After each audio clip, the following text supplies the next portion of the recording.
Hello, and welcome back to Icewind Dale, Rime of the Frostmaiden, episode 13.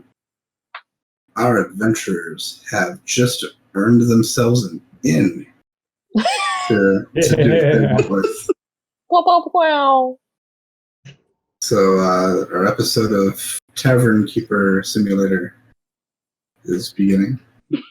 But yeah, they have a new property in the town of Caer-Dineval after helping rid the town of a cult of Levistus. And they've gotten some people to help work and clean up the place. And that's where we are. We are on, I believe this day is the 8th of Eliant in the year 1493 DR. They are in Icewind Dale, obviously, with this strange goings-on, the work of Oriel, the Frostmaiden, keeping it winter and dark out for most of the day. So it is just becoming sunrise. It's at like 10 a.m. Getting a late sunrise for the day, but yeah, you guys just did some work to get a new lock put on your house, and yeah, you had breakfast at the castle, and you are free to continue your day. And we hired the girl. You hired Ayana. Ayana, 6 silver is my note. Yep. You're paying her 6 silver pieces a day to basically take care of your inn while you are away. Okay. There is some work to clean it up and furnish it.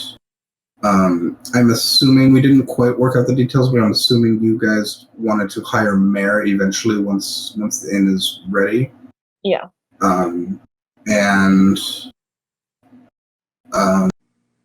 You are going to get the cauldron back from Rourke and have it at your inn.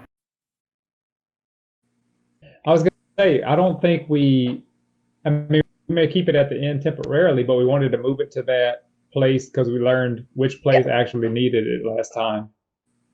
Okay, got it. I think if we want to have a discussion on like what's next, I think we need to have a powwow of next plans. But where we're going. Yeah, we highlighted Good Mead as a place that could use the cauldron. And it's also a potential place that the Torgs may have gone, though it has been a couple days. So I do think it is smart to try to go that way. How many hours away is Good Mead from where we are now? From Caer-Dineval to Good Mead, if you are walking on the road at a normal pace, it's going to take you a little bit shy of 6 hours. I mean, we can try to do it today. It's 10 o'clock.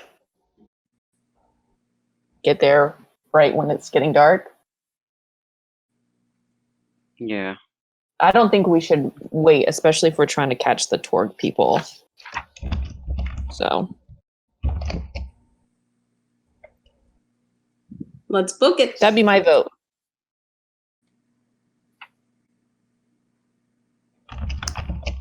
Okay, so you guys are going and getting the cauldron and taking it with you? Yes. The love of God giving away this cauldron. Yeah, to someone who would appreciate it. Deserve it. Yeah. And hopefully not steal it. We want to be town heroes, okay? Like, not just like, thanks, but we don't want this. Yeah, definitely the people of Caer-Dineval, while they do appreciate the everything that the cauldron would provide, they think it would be like blasphemy in the face of the Frostmaiden, and they don't want to suffer her wrath any further. So They will be happy to see it leave their town.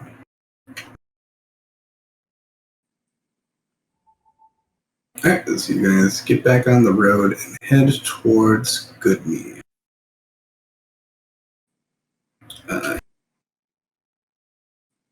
Bring up the Icewind Dale map.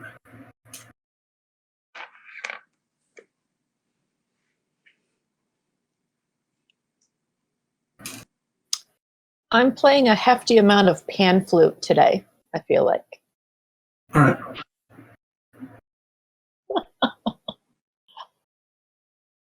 So you guys are leaving Carridanval, heading down the trail, kind of southwest, along Lackdinashire, and you'll make it to the Eastway. It's the road you took between Brinchander and East Haven.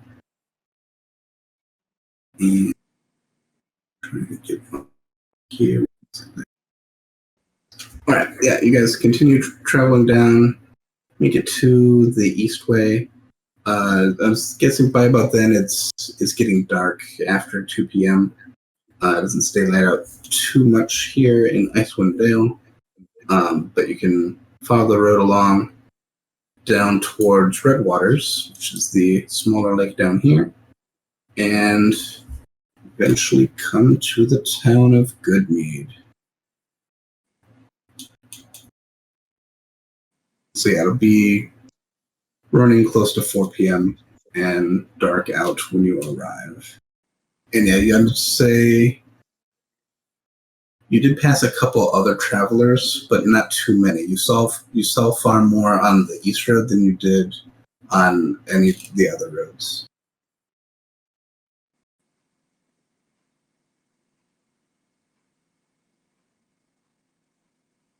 So is this a pretty small town compared to what we've seen? It is probably real quick. It's probably about the same size as Carridanval, so it's pretty small. Are there any guards or any sort of kind of like outer Vacation watchman? wall. Yeah. Coming into town, no, you don't see any. You just basically you're coming basically along the shore of Redwaters, and you come up and you start to see some buildings.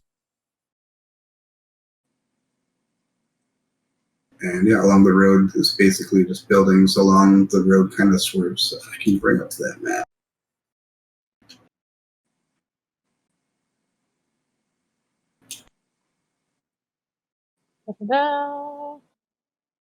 So you're coming in from the northeast. Okay.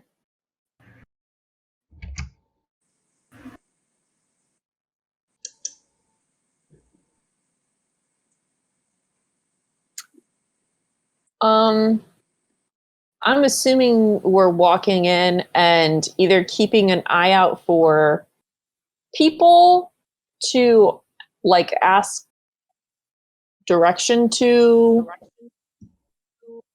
I don't know necessarily like the speaker's house, but some sort of like, important Government agency or police or something. Yes. And or a large building that looks like that might be, Well, as you get a couple blocks into town, you do start to hear this kind of noise. It's kind of just like low humming noise. You don't really see too many people out. You do see some people in their homes. There are some lights on inside buildings, but everything you've passed basically looks like residences.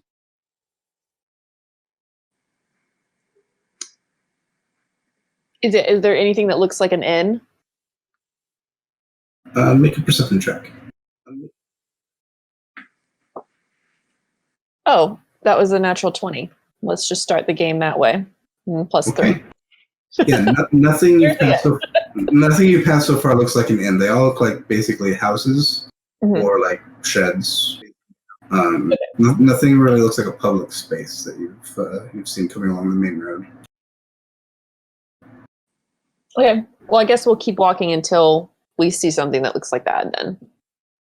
Okay, yeah, coming up to basically this this intersection, you hear that humming coming from closer to the water. Okay. Do an investigation check. Is this the meadery?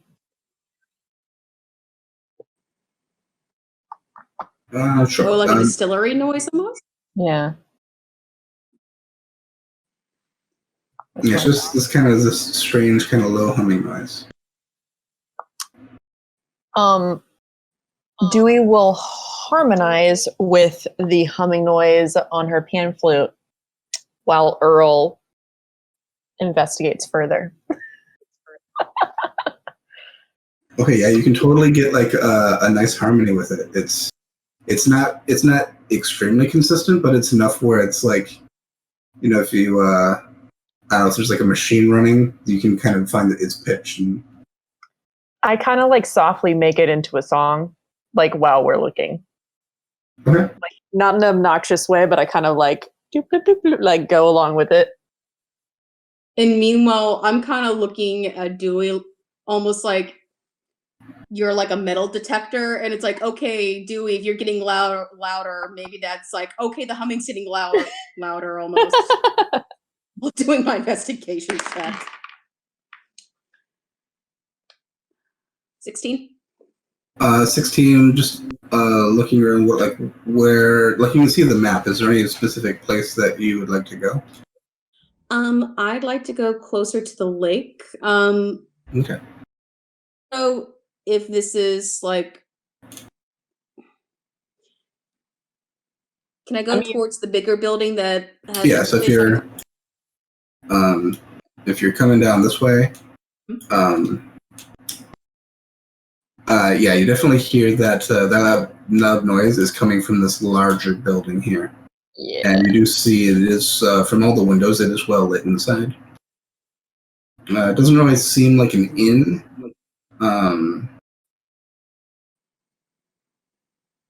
You can see through the windows. There's plants inside.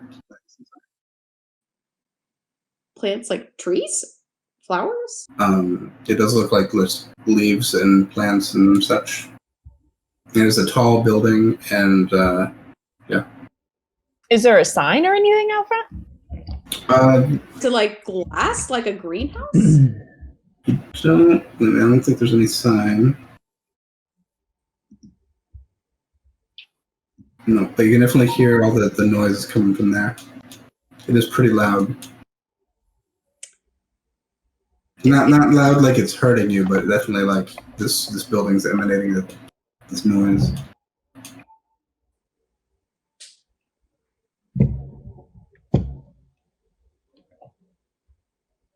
And yeah, if you keep walking past it, you do notice this other building across the way seems to be some kind of temple. And you see this one down here seems to be another like fish house, which makes sense because you see the dock. It's just the one dock here in town.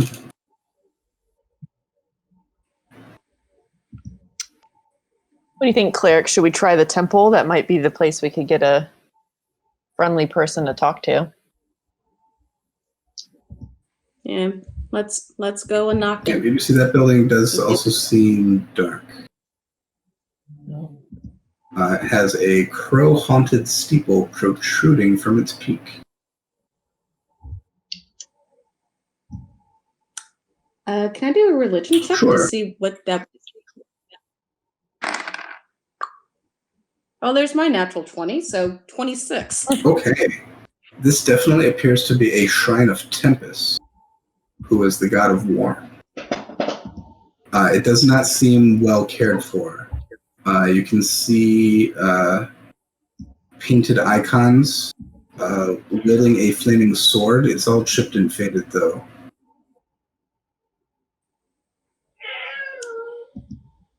Would I know this temple? Like, is this like a popular sector or anything, like up north or like within this universe or anything like that? Or the history behind? Rolling that into like a history, you do know this area has at times been beset by orcs. There are also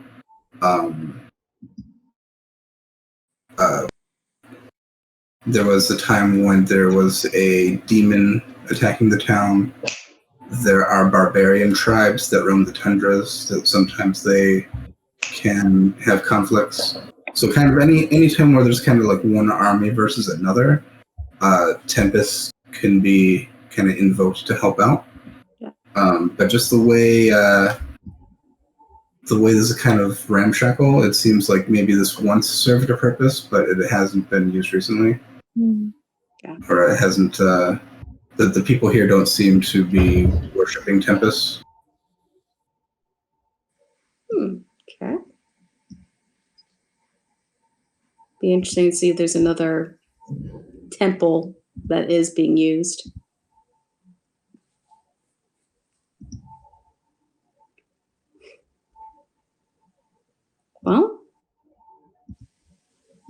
Well, guys, I think we can either knock towards what may be a greenhouse, see if it's open, or go to the docks and see if any of the fishermen can give us some information.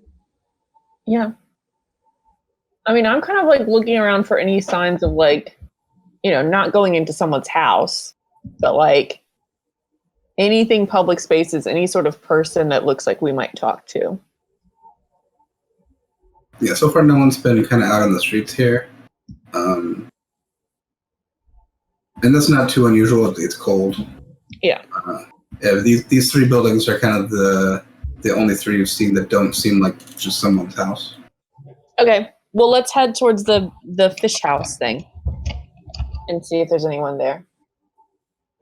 I'm twirling my quarterstaff as we walk.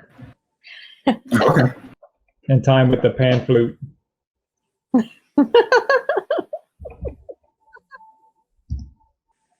Anyone there? Yeah, I'm just looking up who was going to be there. But yeah, you can find there's people basically pulling in their catch from the day and trying to like clean and pack it. Fishing isn't the main industry here in Good Mead, but they still have some fishermen, like all towns except Burnchander, bringing in the knucklehead trout. Look at all those plants around here.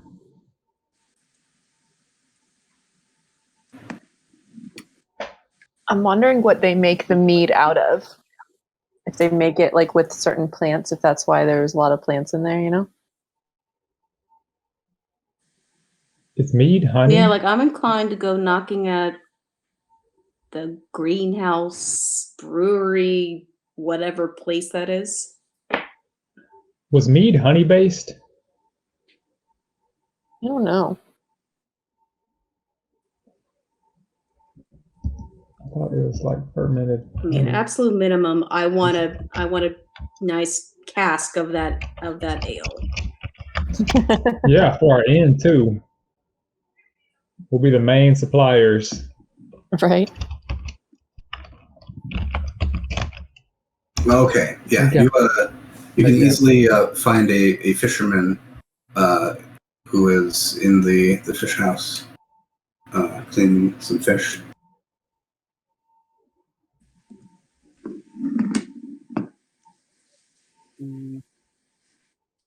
He'll see you guys come in and not give you too much attention. He's still kind of busy, but he's like, "Hello, can we help you?" You can if Could you got the point us in the mead. direction of either the inn, or if you have an inn, or a where your brewery is? Like, well, welcome to Good Mead. We don't so much have an inn, but we do probably have about the finest brewery in the 10 towns. Just right across the way. I'm sure you passed us, the Mead Hall. Oh. Is it Kind open of for ale visitors? do you brew? It's all honey mead.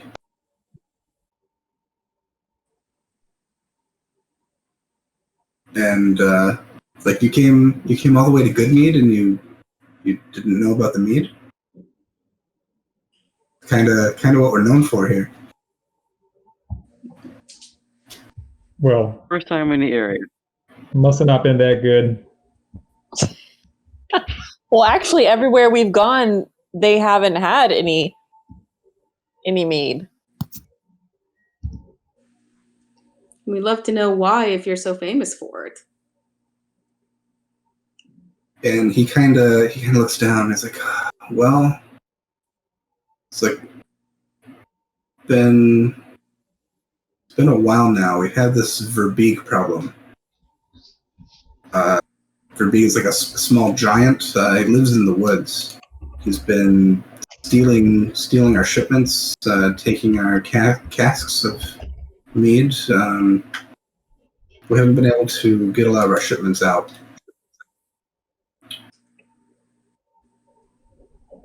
So a giant's getting drunk on your mead? I don't know what he's doing with it, but there's not too much else he could be doing with mead. So it's a good guess. Why haven't y'all done anything about this? All these townspeople and one giant? I mean, yeah, we'd like to get revenge, or more importantly, we want to get the mead back. Our town speaker tried to step in, and now we are without a town speaker. What happened? The Verbeeg killed him. Great. Who's representing you now then? We haven't figured that out yet. We'll probably be in a 10-day or so trying to have an election. It's just been hard to organize things, and the situation is not the easiest, you know? We're mostly just trying to get by. And you can't really get by unless you can sell this mead, and you can't sell the mead until We have mead to sell, yeah. Okay. Is there someone we can? I mean, we'd like to help. Is there someone we can talk to? Maybe at the meadery. That would be a good place to start. It sounds like you guys don't have a place to stay, but I'm sure if you're looking to try and help out with the situation, there's probably someone in town who could offer some lodging.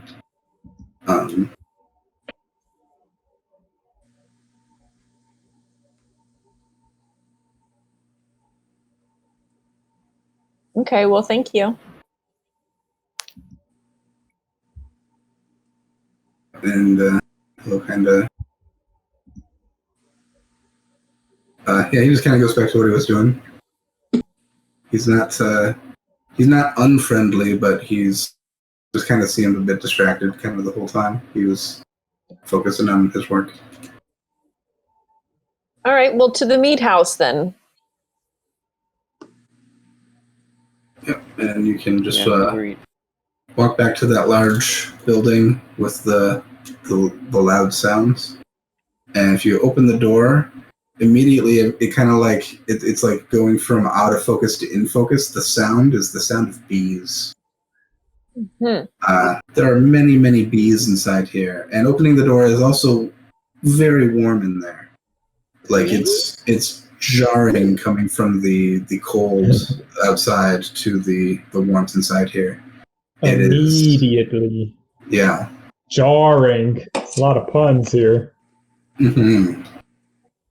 So yeah, the mead hall, it seems to be, it's pretty wide open inside with like rows of trees and flowers. It is heated by lots of basically braziers, bunch of like fire, and it descends down, so it goes basically it's a large open space with lots of bees and flowers, and you see beehives and loud droning bees. Cool. There are a couple people you see who are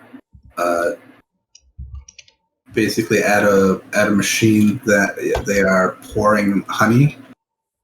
and another group looks like they are melting some wax. I'm going to pick a flower or two and put it inside my shell. Okay. Do some bees follow along with it? There's bees kind of around everywhere, so I'm sure as you're kind of touching it, maybe a bee lands on it for a moment and flies away.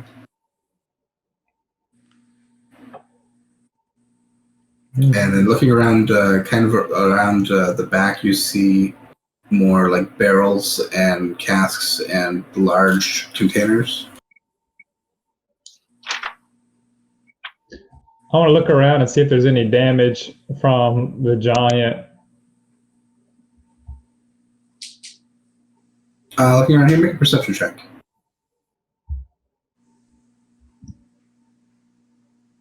I'm just going to try to see whether or not the giant's coming here or intercepting the things by myself. 13.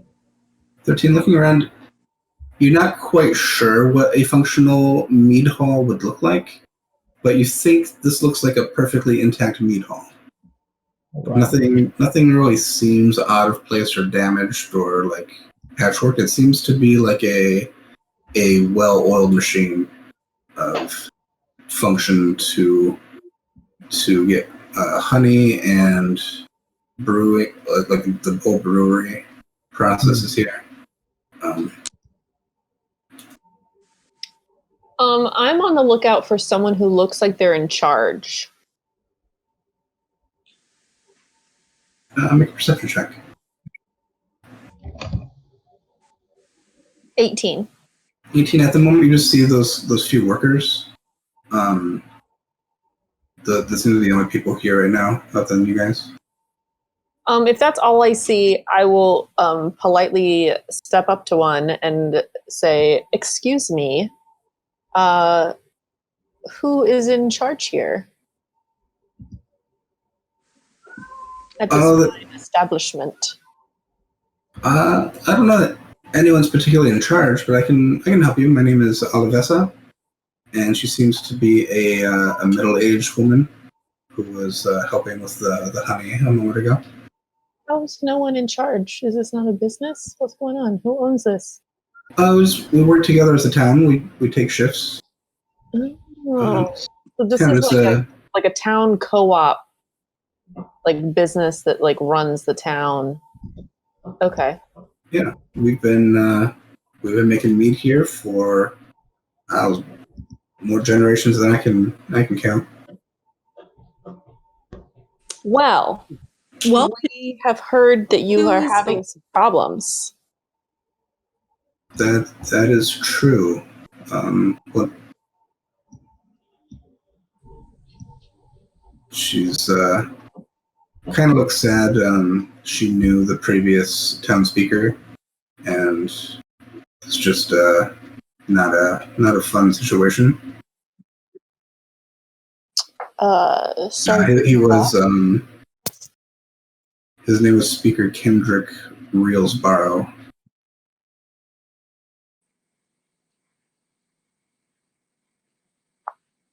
We're just the town's really just kind of in shock. We're not even entirely sure what to do yet. Even his body is just laying in the temple, kind of just waiting for, I don't know, we haven't taken care of it. How long ago did this happen? That was, I have the exact answer written on this page. I'm surprised that we heard. Sorry, go ahead. That was 2 days ago. Okay. So very soon then. Okay. Yeah. I'm surprised we haven't heard about that since we heard about the missing speaker, but not the dead speaker. Yeah, the verbeeg has been a problem for the better part of a month, but yeah, the speaker tried to step in, and that was only a couple days ago. What did the speaker do to try to step in the problem? Did he try to address it by himself? Did he go with a group, or? He was basically trying to guard our shipment to Bryn Shander, and didn't come back. So it's possible that he's still alive. He is. Sorry, that was me. Steven misspoke. So he did come back, but not alive. Ah, okay. He had 3 stab wounds in the chest. Okay.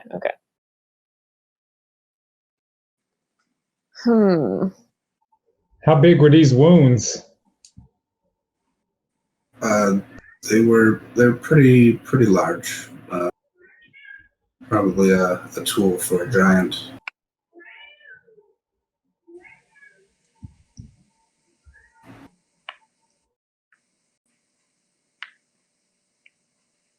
Well, we would like to assist if we can. Well, that would be helpful. What could you do to assist?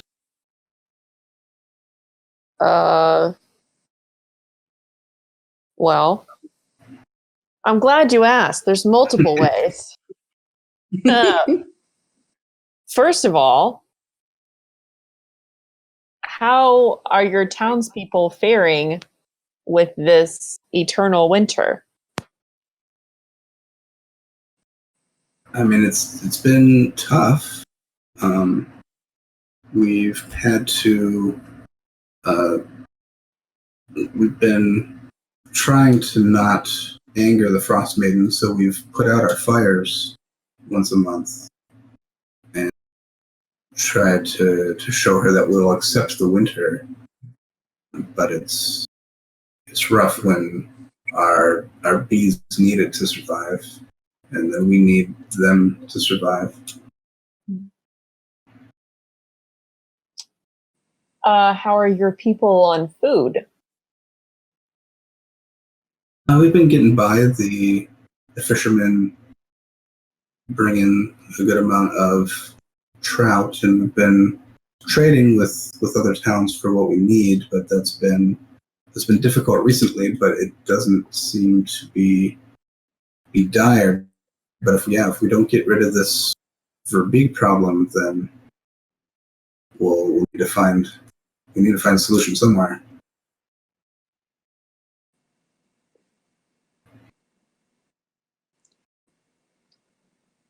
Have any trading parties come through recently? Before us, I suppose. Not too many people come through here. Mostly the people on these roads are our caravans trying to deliver the mead. We occasionally get tourists who come to see the mead hall, but not too many people out in this cold. Just you all.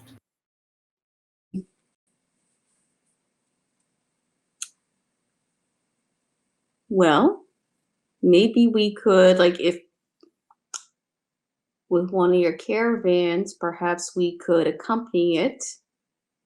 And if the giant comes nearby, help dispatch it.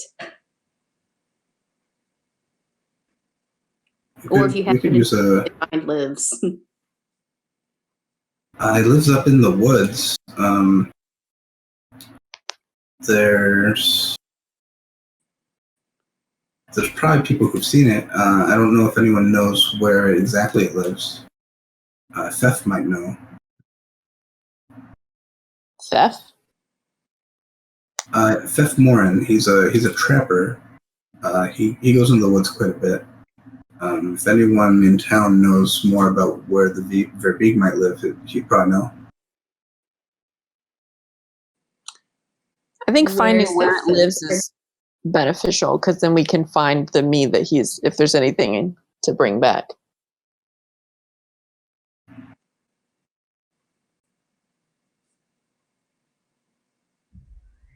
What else is there to trap around these parts? Oh, sometimes Theft gets all kinds of things. He's come back with bears, foxes, goats.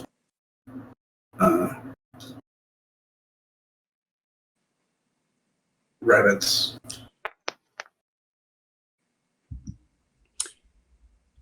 Could your meat hall or the bees use free porridge or free stew?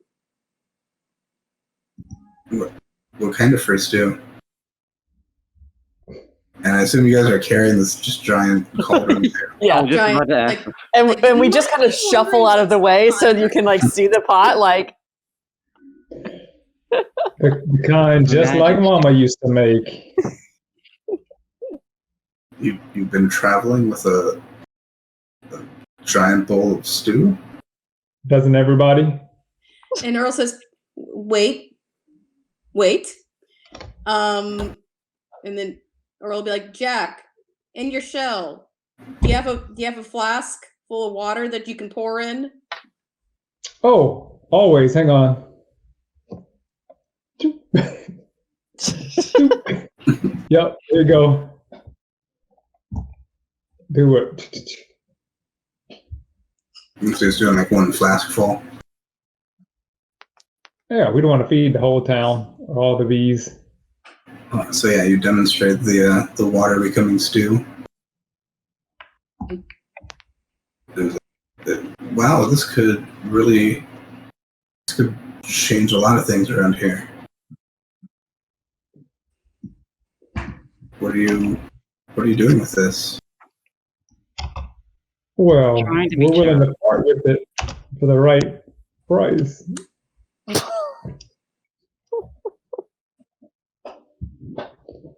We found this pot. This pot will feed up to 150 people every day. We took it out of a cave off the hands of a very, very nice old hag who tried to share some stew with us. And we want to give it to a town that needs it. I mean, we could certainly use this. 150 people. I don't even think there's that many people in all of Good Mead. People probably come up from Dugan's Hall.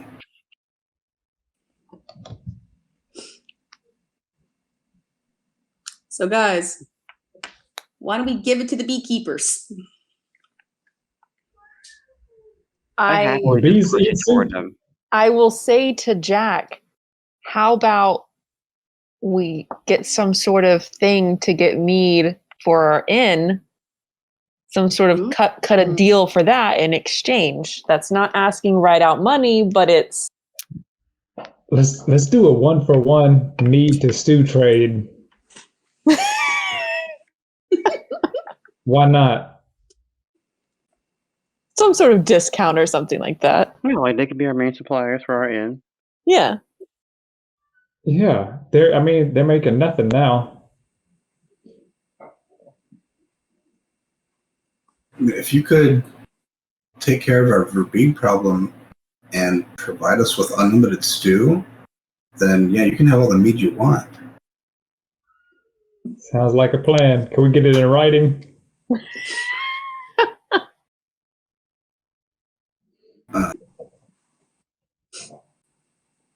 I pull out my parchment in the shell. And she's like, I'm not sure I can just sign something for the town, but I was kind of thinking about running for town speaker. I didn't really want to, but my friends all said I would be good for the town.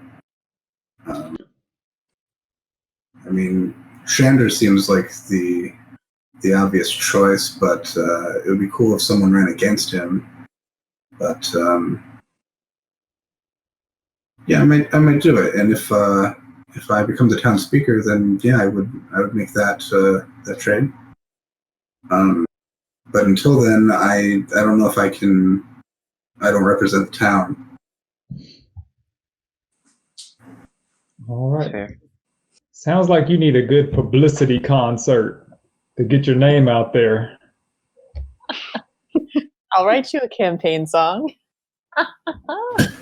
It's like, wow, this is moving a lot faster than I expected. We've just come in and we're like, here's a bunch of stew for life.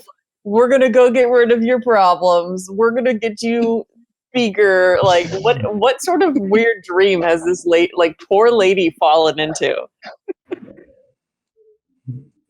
Listen, it was either she was gonna take it or I was gonna elect Jack.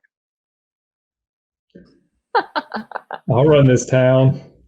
Oh my god. Is that what this is? We're just gonna take over 10 towns? Is that what it is? Like, we have it in with like someone's speaker? Like, what? Oh my gosh. Always looking for an opportunity to, come out of your shell. Okay. Well, step 1, I guess, is find thief Yeah, I was gonna say that. and try to kill the verbing. What is it? Yeah. That thing.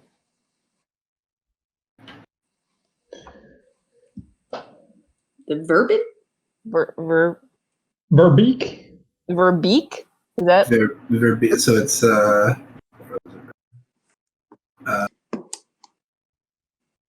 whatever I want to, like, I've got this page that has all the information on it for the whole town, but whatever I'm looking for at the moment is not where I'm looking at. I think it's Verbeek. So I wrote down like ing, like ing. Verbing. So verbig. So VERBEEG. Oh, okay. I was right with the G. But verbig. Like bees. So you guys can decide if your characters would know what a verbig is, but it's not too common, but it's basically a small giant. I'm going to ask the person we're talking to, do giants wear clothes? Yes. They This giant wears usually clothes. do. I haven't seen him, but I would assume so. That doesn't come back in any reports of a nude giant wandering the forest. Have giants always lived in these forests? There's been the giants have had some sites out in the tundra. It seems to be in the history of the land, but I don't know about this region in particular, how long they've been here. And you guys can remember just a couple of days ago when you were in that cave getting this cauldron, there was a frost giant skeleton in there. And that cave was also very large. Like, giants might have been able to go in that cave the way you came in.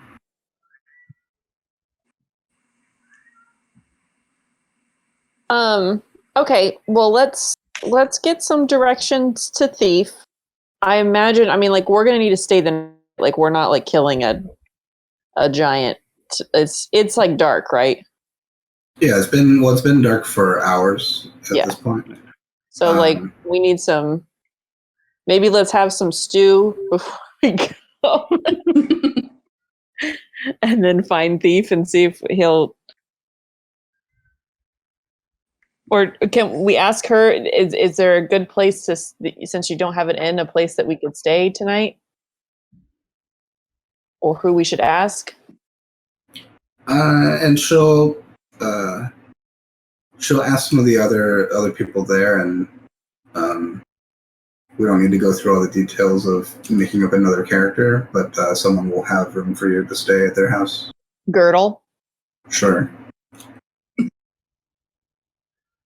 Girdle and his or her family will accept you for the evening.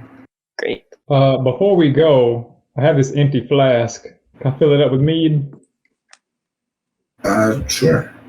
They can basically give all of you like a free sample. If you're willing to go get rid of their problem, they will be forthcoming with their mead. And they have basically two varieties. One is more of a wine. So they have honey mead and honey wine.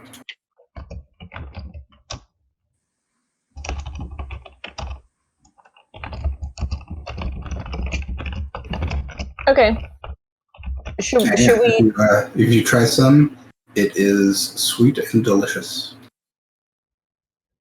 We've been waiting for this. It is. It lives up to the name Good Mead. Good.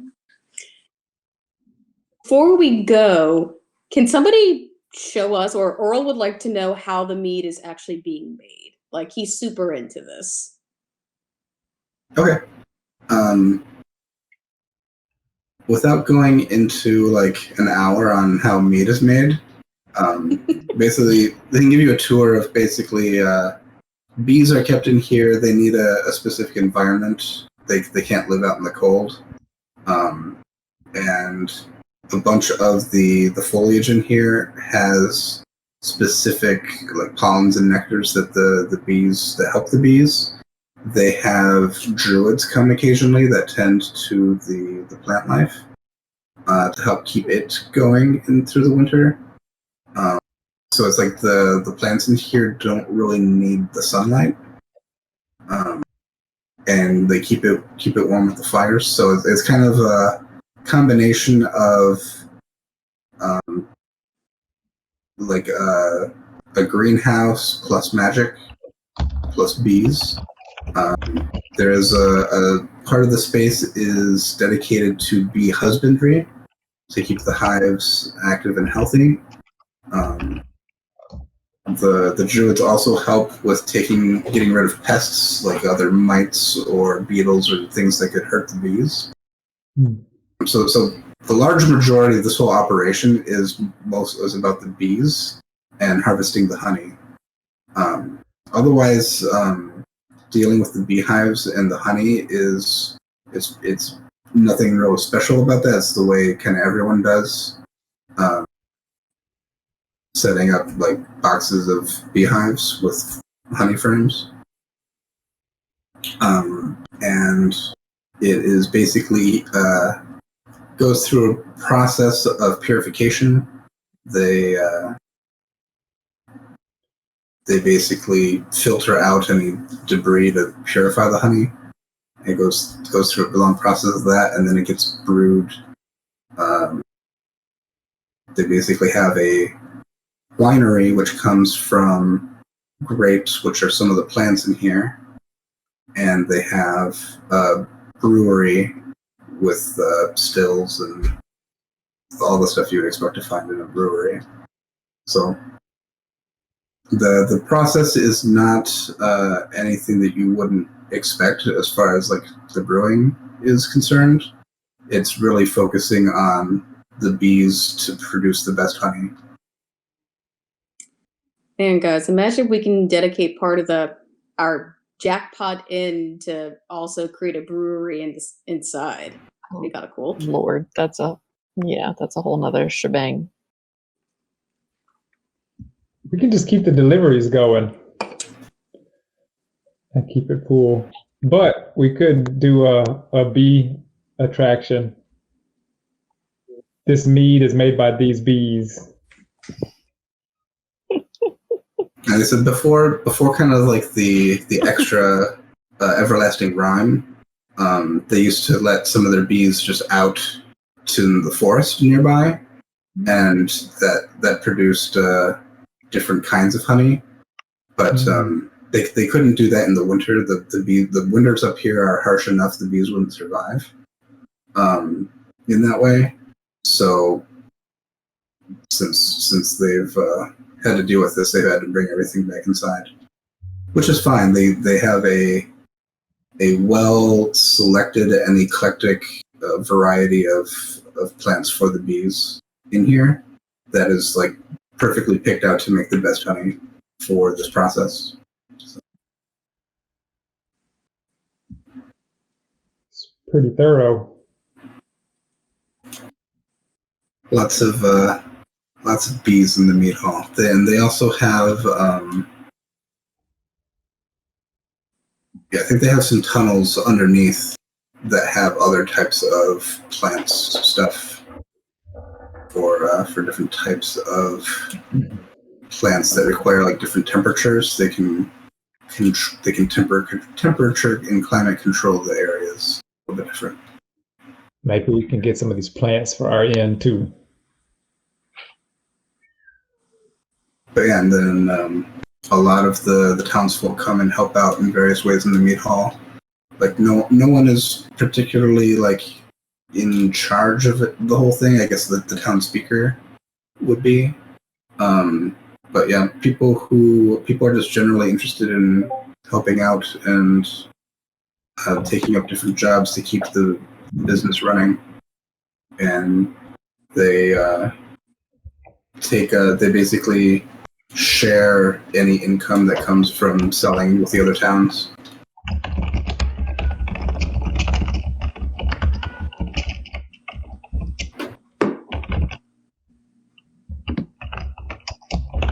What?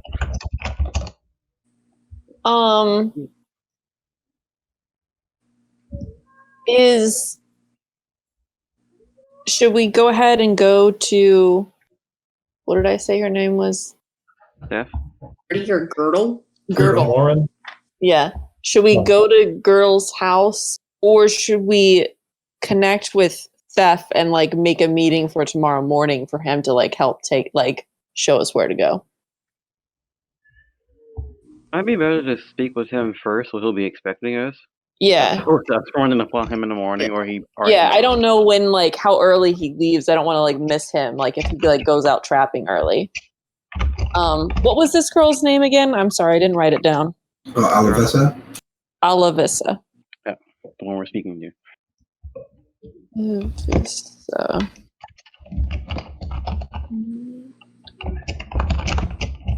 I would love to have us all compare how we are like spelling these people's names, because they're so not. They'll probably have 5 different ways that we're spelling. Yeah, so I know I haven't updated it the last couple of weeks, but that's why I tried to give you a spreadsheet of like, here's all the people you've met. Oh yeah, but it's like what I write down and will recognize is not. Yeah. Anyway, let's ask her where to find Thef, and then we can meet at Girdle's house afterwards. Thef, they know where he lives. He may or may not be home. He's out checking his traps a lot of the times at random hours to find different animals. So yeah, they're not sure where he is right this moment, but he should be around. Okay. Well, if you can direct us to his house, that's probably a good start. Okay. Yeah, if you go there, it does seem dark inside. He lives alone, so he could be asleep. He might not be home. Can we give him a note saying who we are and where Girdle's house? Yeah, we can try that. Sorry, you can post a note to have him contact you guys when he gets home. Okay, cool. That's a good idea.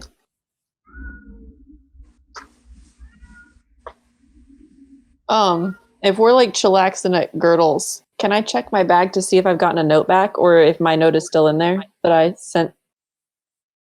Yeah, the one you did last night. Yeah. The note is gone, but nothing new has been returned yet. Okay.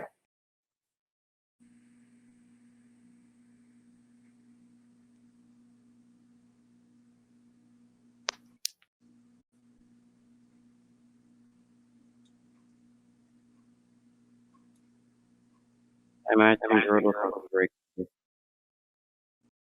Very what? very cozy. Yeah. Yeah. Yeah, it is. It's not the largest house, but it is. It will suit.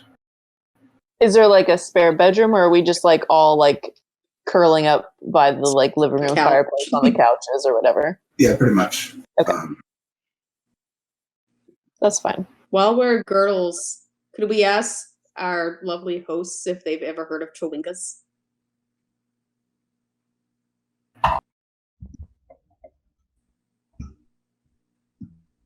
They have. They've heard. They haven't seen one themselves, but they've heard stories of them playing in the woods.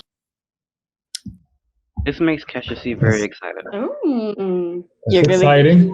your little lantern out in those woods, aren't you? Yep. Right, when we talk to our trapper friend. Oh, I bet he's seen them. Hmm? Or at least he'll probably know more. A trapper would, for sure. What time of night is it?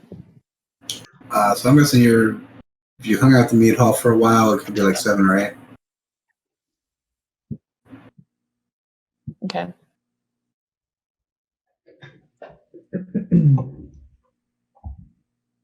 Did I say we would have had dinner there with the stew before we left? So are you bringing the whole cauldron with you? No, I think we would leave it at the No, meat I would hall. think meat hall saying this is as close to a town hall as we got. Okay, and yeah, they'll keep it there for now if you want to leave it there, and you can fill it up and make the stew, and you can basically take your own serving and leave the rest to whoever wants it. Yeah. Yeah, we did that with our samplings of mead. Okay. The wine tasting pairing. Yeah. And yeah, so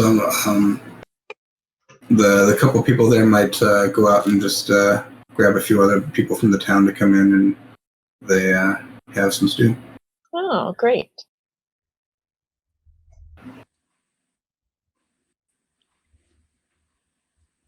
All right. Maybe we should have washed that pot.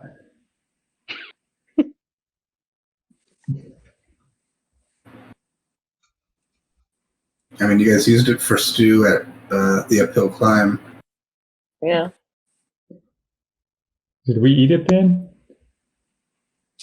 I think you would have had some. I'm sure we would have cleaned it out, like wiped it down. I would hope so, yeah. You know, Jack's got some little thing that he probably shines his own grandmammy's pot, and cleans it up. My grandma doesn't even cook. She's ancient. Hmm. But I haven't seen her in a long time. I mean, if no one has anything else to do, like, I'm fine with this just like chilling by the fire in cozy. Are we at Girdle's Gertie's house? Girdle's house? Yeah. Yeah. Is there anything around the house that's interesting? Not a whole lot. It seems pretty simple. Yeah. There's probably some storage for food and some logs for the fire. Any pets? No, not here. I do see, I will say, on the outside of the house is decorated. It does have some carvings of what looks like serpents. Okay. Interesting. And I'll say, if you were walking around town earlier, you probably saw a couple houses that are kind of decorated like that. Serpents seem to be a theme, and also dinosaurs.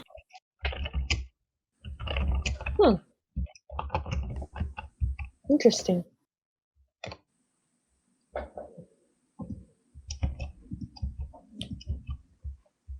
I'm good with going to bed for the night if everyone else is. Yeah. Where are we And sleeping? even here inside, you do hear the low hum of bees in the background all the time.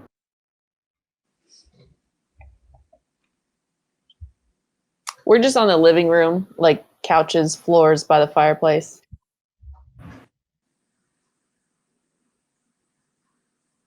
Very cozy.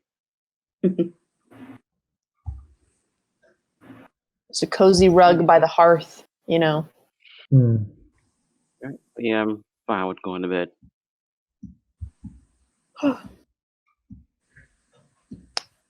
Okay. Yeah, you guys can take another long rest. You will wake up pretty early to the sound of a knocking on the door.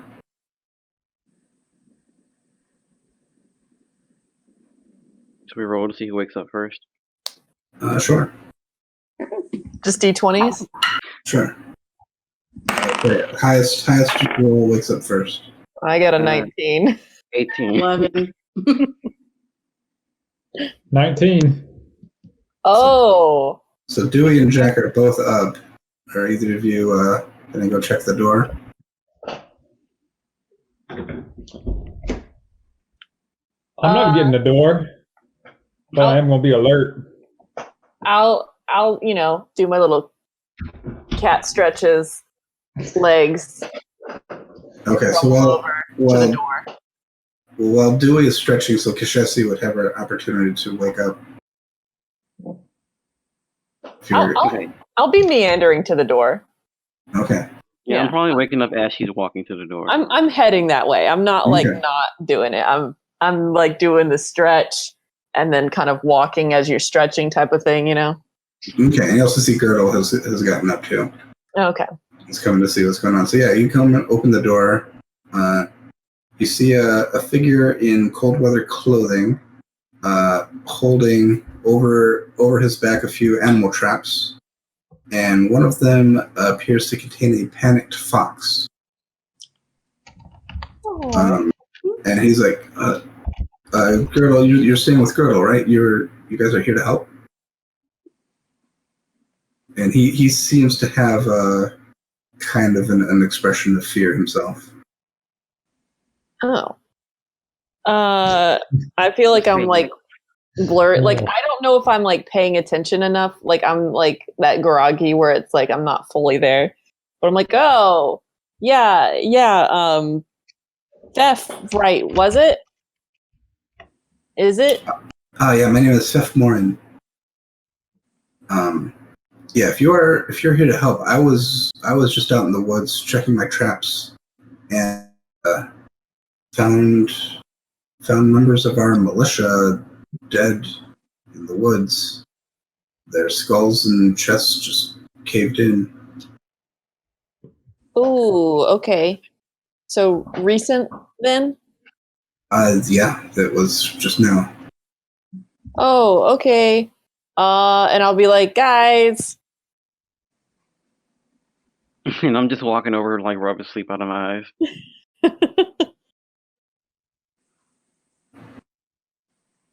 I'll be like, come on, guys. We can have one of those little. Do we have any more the little tundra cakes? Let's have a tundra cake on the road. Let's get going. Oh, you're going to go check it out? Yeah. If he's close by, we've got to. Hold on, we gotta wake What up. about breakfast? Yeah, we're gonna have like, tundra cakes on the way. I was like, what? Like militia murdered close outside. We go find big giant and kill him. So, Theft, how many people was in Girl this just kind of militia? looks a little bit. It looks it was a pile of 5. Oh. All right. I could go that. All right. I thought it was like hundreds or something. All right, I'm game. There aren't even hundreds of people in the town. I'm just like Earl, dead bodies. Come on. Earl, you want Earl breakfast just kind of first? mutters to himself, well, didn't have a nightmare. Let's go walk into one. Let's go, guys.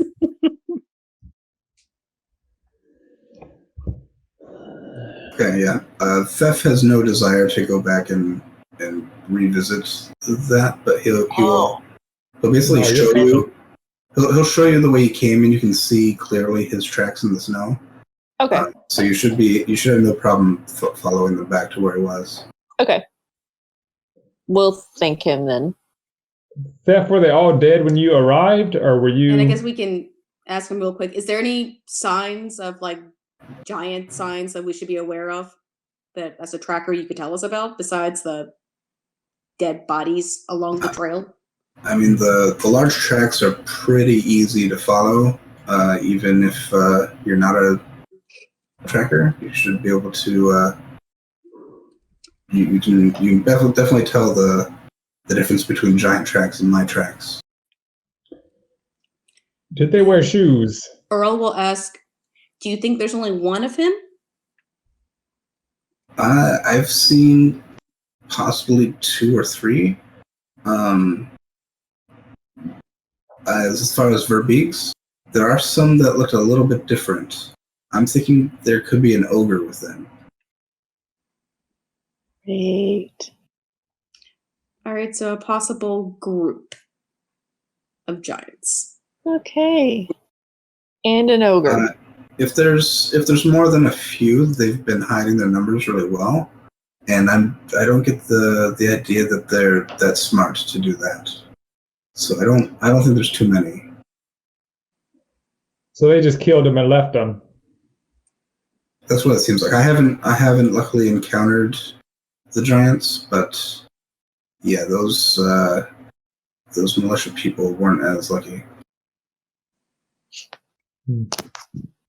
Were they just doing a normal patrol? I'm not sure. I don't know. They might have been trying to get revenge for Kendrick, but Okay. All right, guys. Unwrap a tundra cake. Let's eat it on the way. Let's go. I'm a little sad 'cause it's my last one. I don't know if I've been like good paying attention. Yeah, no, I have one more after this.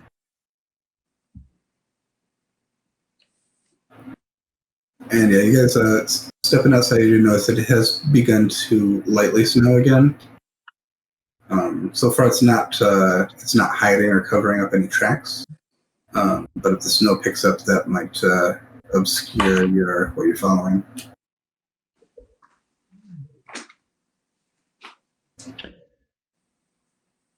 Is the path wide enough for us to find our way back?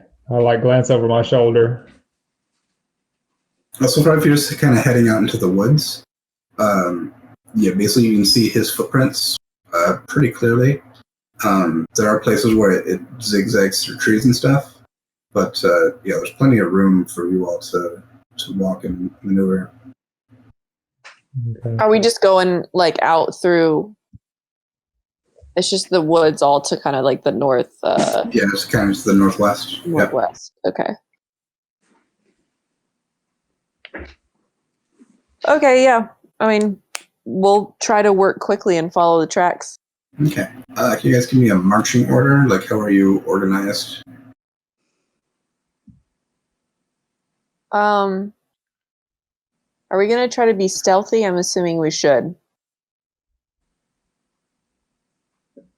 Once we get into like the woods, I think we should be stealthy.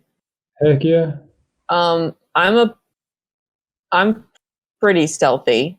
Do you want me to be in front? Yes, I'd appreciate it.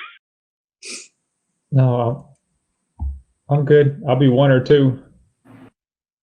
Yeah, I'll be 3. All right, 2 it is.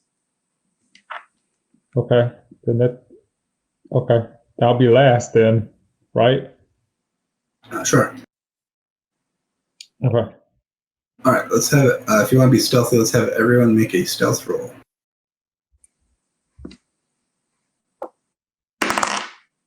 Ooh, I got a natural 20, 9. so +4. 13. When there's a D there, that's a disadvantage and you roll twice, right? Why do you have disadvantage? Because I'm wearing chainmail. You're wearing chainmail? Or you, let me see. Yeah, I have it equipped. Okay. Yep, I see.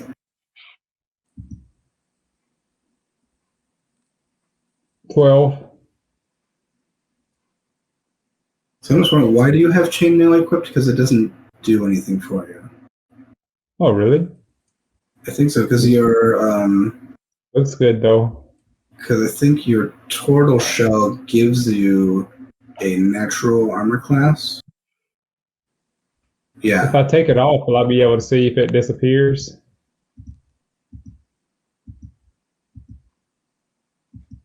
Oh.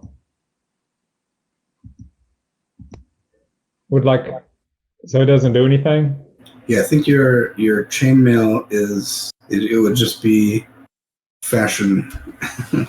It's not Okay. because I think if you had your chainmail, that would set your armor class to 16, but your armor class is already 17, so it doesn't do anything for you. So can I wear it without using disadvantage then? Sure, if you want it, basically you're not wearing chainmail, but if you want it just for the aesthetics. Yeah. Well, no, if you're wearing it, it's gonna jingle It's gonna be jangle. noisy. Oh, Yeah. okay. I'll take it off for this. I'll just tuck it away. Yeah, you can take it off for this journey if you want to be stealthy. I think my first roll was 17, 18. Okay. 17. So yeah, you guys are pretty quietly moving through the snow. It is soft enough that it's not crunching as you're going through, and then there's enough snow that you're not like stepping on twigs and branches. So you're able to move pretty quiet. You are also being a little bit slower and more careful. I will have Dewey make a survival check. 16. 16, yeah, you have no problem following Fef's tracks back to deeper in the woods.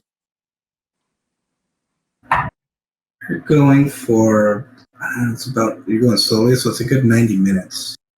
But yeah, amidst the snow-covered pines, you discover the remains of 5 militia members who look like they were clubbed to death. And the new fallen snow has already begun to settle on their corpses. I'm going to look at their gear for anything useful. Okay, make an investigation check. Or for it to investigate both. 1. 1. Yeah, anything they had on them was kind of just ruined. They all had some kind of armor and a sword, but it's not useful.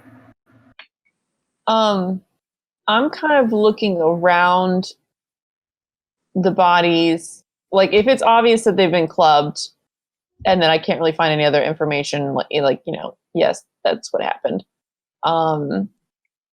But kind of any other tracks, like kind of seeing if we can figure out like what exactly happened, if they were ambushed. I feel like I'm kind of like I want to like investigate on the ground to look for tracks and any sort of like signs of stuff like that. Yeah, Signs of struggle, broken branches. Even without a roll, you do see tracks in the snow that seem much larger, leading further back into the woods.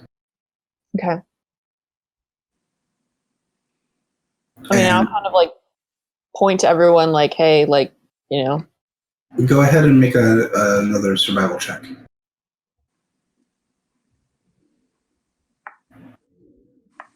14. 14, you do think these might belong to an ogre. So that tip that you heard, this seems to match with the ogre. I was thinking if they've been clubbed, that sounds more ogre-y, and that's different from the stab wounds. So what Theft said is probably correct, that there's Another creature. there's multiple fighting styles at play here. And that's the only thing that we see is just the one large set of tracks. There's not 2 large sets of tracks, right? Correct. It seems to be one individual who came in and attacked and left, and so there's kind of two sets, one coming in and one going. Yeah, but not multiple. Okay. Is there anything with the tracks to suggest that the bigger creature or the presumably ogre that walked away, is the ogre say injured? Is it a trail of blood with the tracks or anything like that? There's nothing else to indicate that you can see. Does it look like they put up a fight? One ogre, from what we can tell, was able to surprise ambush and club 1, 2, 3, 4, 5 militia men. There is plenty of disturbed snow around where the bodies are, so there was some kind of fight going on. But exactly how it took place, you're not sure, but you can clearly see the aftermath. Okay. I mean, I wonder what kind of militia there really is. It's probably just some people that are also fishermen taking the way this seems like such a communal town. It's fishermen and apiarists. Yeah, yeah, and they're just taking their turn for the day of being militia.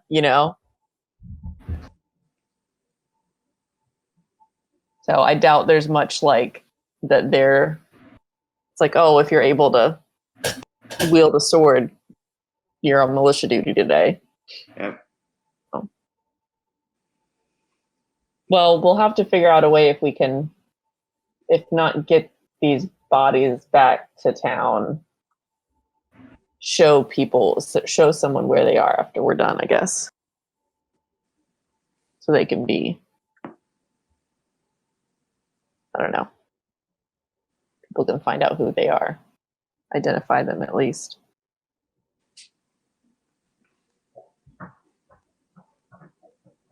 Okay, onward to tracking.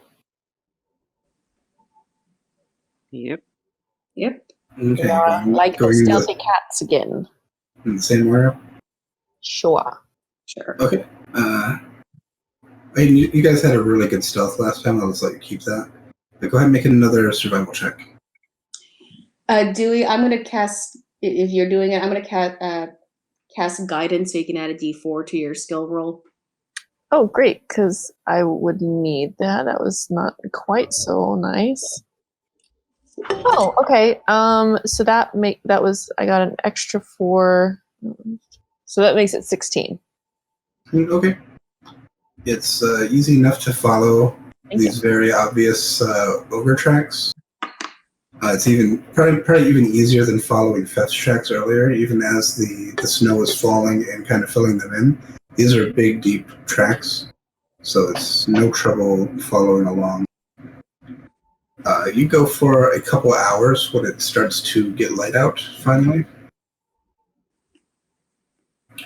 And that helps as well. So you're still kind of in a denser forest, so it's still has shadows coming from the trees, but it is nice to finally have some light above you. Okay.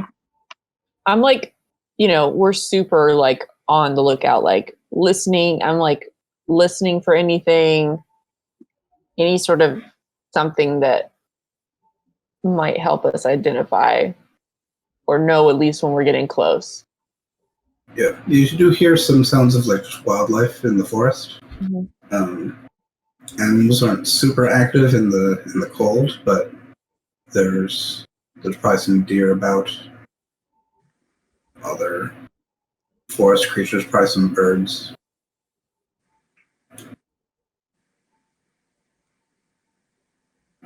And do we go ahead and make a perception check as you're also leading through here? Cast guidance again. Oh, yay. Oh, well, that was with guidance. That's already 25.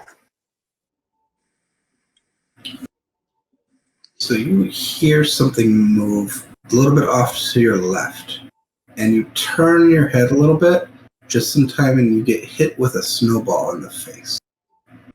What?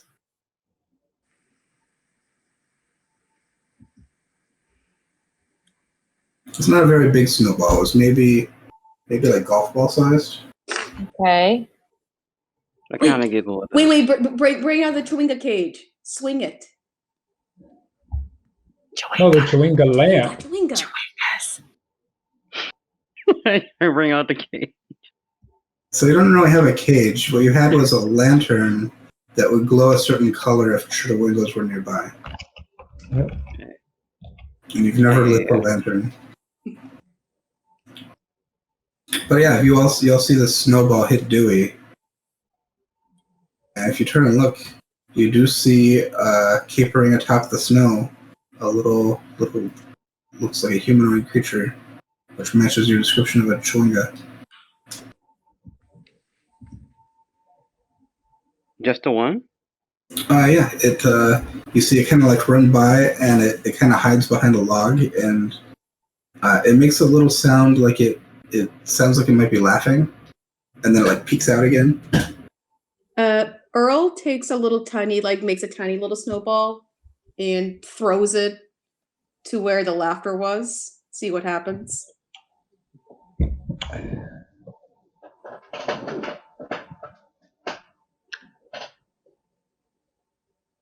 Anything? It'll come out. It doesn't. Well, go ahead and make an attack roll. I guess just use your dex. Well, I don't want to attack it. I just want to play with it. Okay. Well, just to see how close you get to it. All right. 17. 17? Yeah, it lands probably within a foot of where it was by that log, and you see it poke its head out again and kind of laugh again.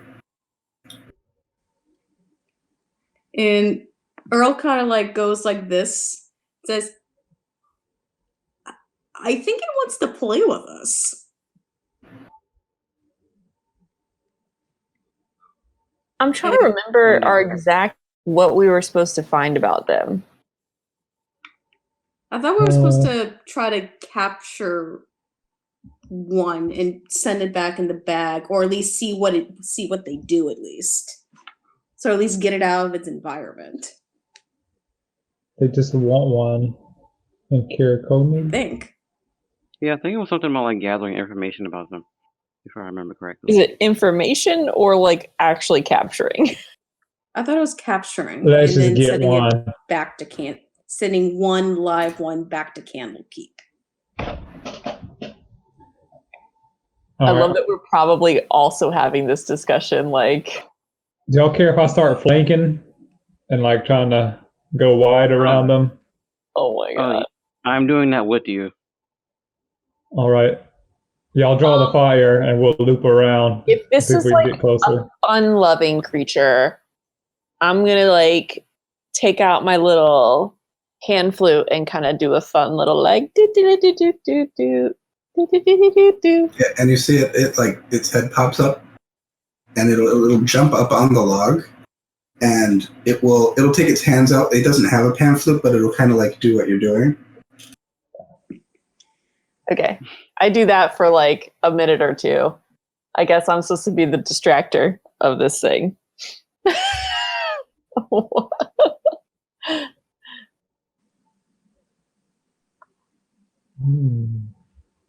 All right, we're still tiptoeing around. And yeah, after a moment of that, it'll put its hand up and start looking around, and then it'll jump down in the snow and start walking. It's mimicking how you guys were walking earlier. Oh, okay. Earl kind of sees that, and he goes like this and this just to see if the Chewinga mimics it. And yeah, if he sees you, he'll look up and stop and be like, ha. And then it starts laughing again. I'm gonna start doing dances and do da da da da da da da, and then point to him.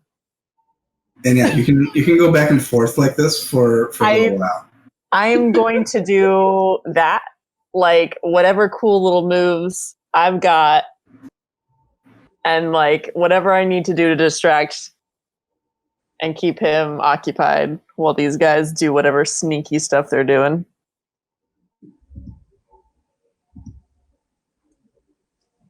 All right, we're walking. I think I'm going to pull out my bedroll. If I don't have a blanket. I don't think I have a blanket. I mean, should I have just... That we didn't use the lantern? Is it small enough to fit inside the lantern casing, I guess, so to speak? If you took out like the basically like a oil chamber, I think, with like a wick that comes up to burn. I think if you like took that out, then it would just be an empty case. You could probably fit something in there. Okay, I think I'm gonna stop and try to like just get it out, like try to make a little Tinkerbell situation with the chewing gum. Okay. I might have a backpack too. I mean, I think if you guys could just catch it with your hands, then we can just like send it off in my backpack. Yeah. Right. Earl wants to see if he can play like maybe like a hand game with the Chewinga, like slide baby one. And see if the Chewinga does that. And like if Earl can do that, they just actually, can you come in and be like, and boop. Sure. I'll say make a persuasion check. Okay.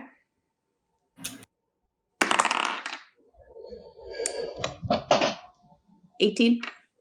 So you can get it to kind of copy what you're doing, but it doesn't really come that close to where like you're actually like patty caking with it.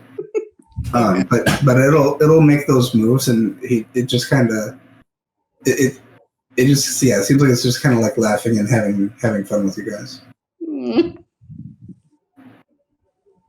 All right. Guess I'll be coming in like with the grab. Yeah, so Earl's just gonna keep like pretending to do like patty cake games a little bit with it.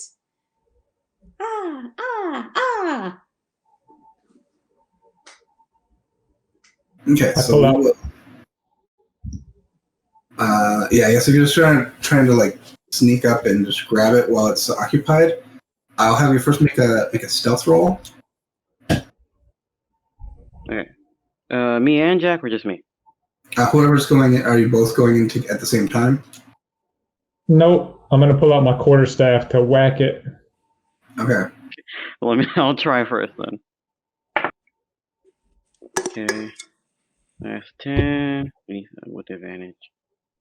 Or wait. 18. I was gonna say I can cast guidance as my cantrip, but 18 might be okay. Sorry. No, you're fine. 18, okay. And go ahead and make a dexterity check. All right. Guidance. To try to... Thank you.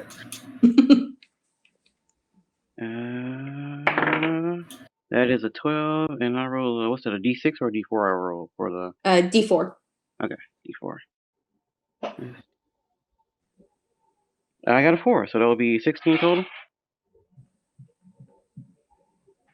So you pretty quietly get up close to it, and you go in for the grab, and it's seeming like just at the last moment, it kind of notices you there, and it turns, and when you go in to grab it, like jumps, and it runs up your arm and stands on your shoulder, and then it kind of tries to do, it kind of like mimics what you just did, and like goes in and tries, and it just like makes this move, and it just starts like giggling, and it like runs to your other shoulder and like down and back behind the log.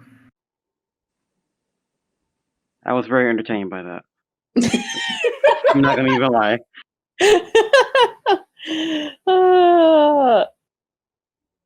Okay. Can I I'm take a gonna tiny whack bit this of like thing. thunder like a cake golf that I ball. have and like eat it and put it on the log and see if the Chewinga will try to eat it with me and be like, Okay. It will take some, and like it doesn't have a face really. It kind of just looks like a mask, this kind of like a smooth, kind of like round area, and it will take it, and it will take this and like crumble it up into its face, and kind of laugh at it. Okay. I'm pretty close enough to like jump and try to catch it. Right? Yeah, if you want to try again, what Kashezi did basically. Yep. Okay, yeah, go ahead and make a stealth check first. As you're And just approaching. do my cast guidance again for your rolls. And you said D4 on top of that? Yeah.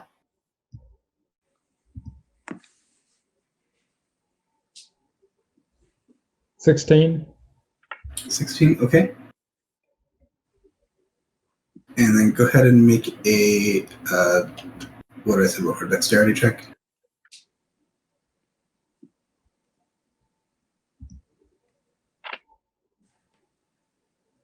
And then use the D4 on that too? Right, okay. 20. Okay, yeah. It sees you coming, it turns around and like turns to you, but it thinks you're playing another game with it. So it reaches down and grabs some snow and like does the same thing with snow, but you just reach out and just grab it. Hey. I'm gonna put him in my shell. No, I'm no. closing my arms. Put him in the lantern that she got, and then I'll put it in my backpack and we can just send it back. Okay, I guess. All right. I hand him over to Kashesi. Carefully. With 2 hands. Yeah, I carefully put it in the lantern and hand it to Dewey. Yeah, I'll just literally hold out my backpack, and like after you've secured it and make sure like that the lantern's like locked and like done, I will. You know what? I'll write a note. Here's to bring the it back. Chewinga. You're Send it back. welcome. We don't even know if they want that. And maybe like It's in the kinda note like- say, found Chewinga in forest, and like write a little bit about like what we did with it. Yeah, That, like, I'll write a send it- little note, and I'll like kind of attach it to the lantern, and then let you just kind of drop it in the bag. Very gently, I drop it into the bag. Yeah, I there think you it's probably going to destroy their library. It's going to breed like crazy. go. I mean, hey, did we or did we not just check off a major mission? Let's be proud about ourselves. Or maybe started a major mission. Is that like the next big catastrophe that like happens at Candlekeep? Like Attack of the Chewingas. all started from this one Chewinga. No, he's so cute. I don't think they're like evil little spirits. They seem to be very playful and fun.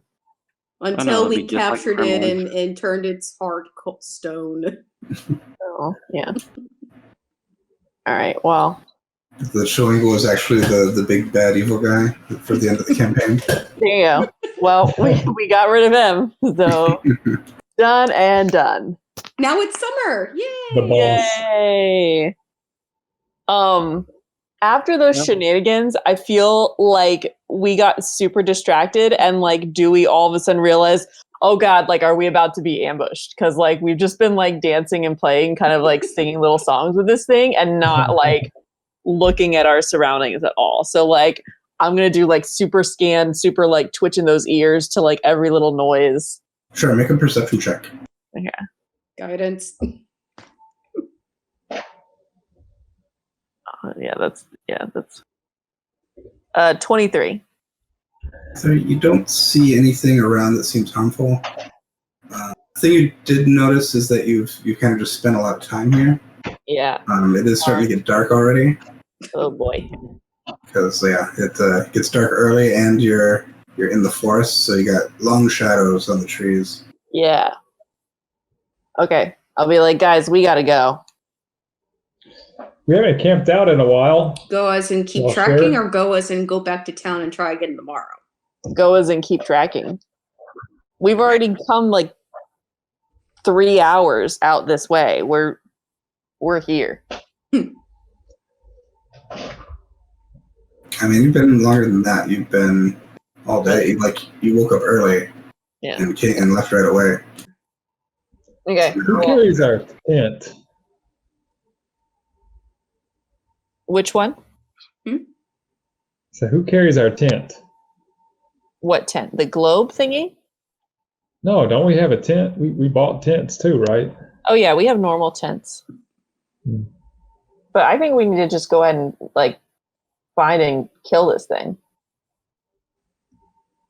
At night? It's getting dark. Let's hurry. Camping In the out in the snow? middle when they can attack us at any time is also not smart. If we can find their camp and stay back far enough that I don't know we're there. If they found those militia guys hours ago that way. Yeah, but those are rookies. I think we just need to rip the Band-Aid and kill these guys. All right. You have dark vision. You'll be fine. I'm not worried about me. I'm worried about y'all. All right. We'll make it work. We always do. All right, so you guys get moving again? Yeah. In maybe about 20 minutes more, you come up to a frozen stream. The ogre's tracks seem to lead along the stream. Okay. We'll continue to follow. I'm a bit grumbly. Yeah, it's getting dark again. But finally, the trail culminates at a rocky hillside with pines growing around its base. Set into the hills are 3 caves. The frozen creek emerges from the west cave, which has a low-hanging mouth. The center cave, an 8-foot-high passage hewn from the rock, is moderately blocked by a tight stand of conifers and 2 massive fallen logs. And the northeast cave has a big yawning mouth, and flickers of light emanate from within. The tracks of your quarry head through this entrance. Okay. We're ultra stealth level now. Do you want to check out the other caves first or rest up tonight and go in the morning? No, we're here. We're going to go get them right now. Do we have any knowledge of ogres' sleep habits? Go ahead and make a nature check.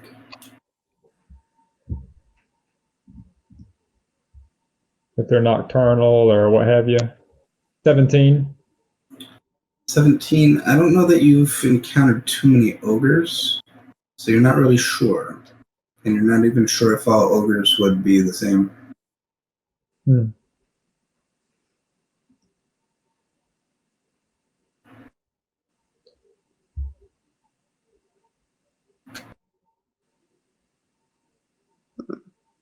Yeah, I don't want to see how many people come, how many ogres or things come in and out of the caves and observe it for a while. I just want to go in there.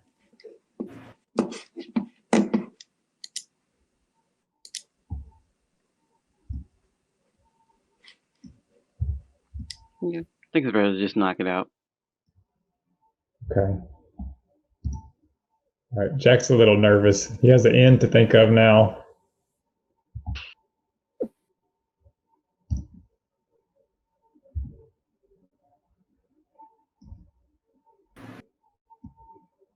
Yeah, I'm good to go in. We have the element of surprise, I think. So let's just keep being sneaky.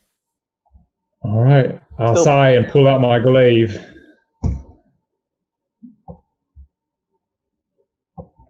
Okay, which way are you going? into the one with the lights that following the tracks.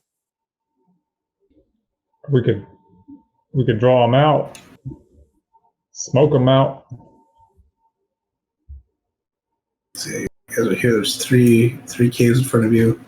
The river goes off to the left. There's one in front of you that's kind of blocked by some logs, and there's one to the right where the trail goes, and you see some flickering lights that way.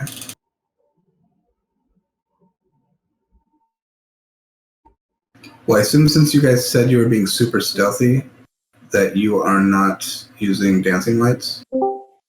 No. Okay, so yeah, Jack and Earl can't see anything. Really? No, it's Jack can see and I can see. It's Kashesi and Earl, I think. Okay, so Jack only can see blind sight out to 10 feet. Kashesi and Earl, it's just darkness. So you can see a little bit of that flickering light coming from the rightmost cave. But what's showing up on my screen share here is only what Dewey can see. Okay.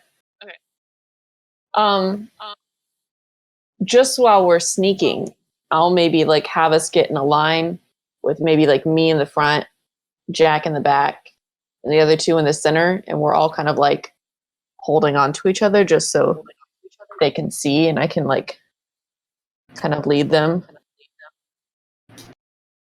Kind of like that. You're heading towards that rightmost. Yeah. Okay. And we'll just very slowly and cautiously start making our way in. Okay. You kind of form a train. Yep. You can hold on to my tail. Okay. Okay. I'm gonna go ahead and read through stuff before I move your tokens. You kind of come in around the bend, and the cavern is a little bit sunken, so you're going slightly downhill as you are going into the cave. But it opens up into a slightly bigger cavern. There's a bonfire in the middle of this cave that keeps it lit, and it's relatively warm compared to the outside. The scent of roasting meat fills the air as a hunk of meat on a spit drops juices into the fire. Let's see. There are goats and sheep held in a spacious animal pen enclosed by a crude wooden fence. And other features of the cave include a wooden cart with a broken wheel, 2 old crates, and 2 barrels.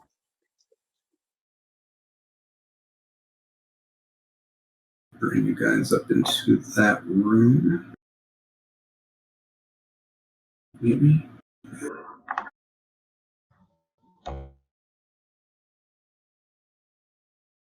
Ooh wee.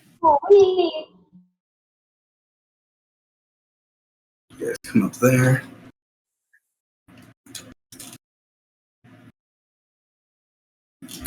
And yeah, there's a bunch of goats and sheep in a pen, and this little room.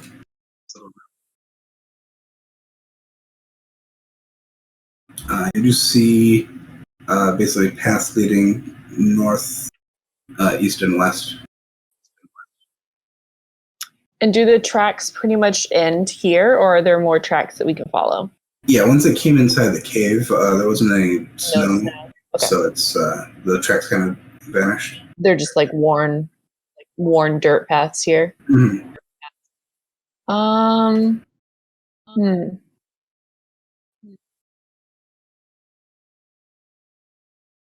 I feel like I'd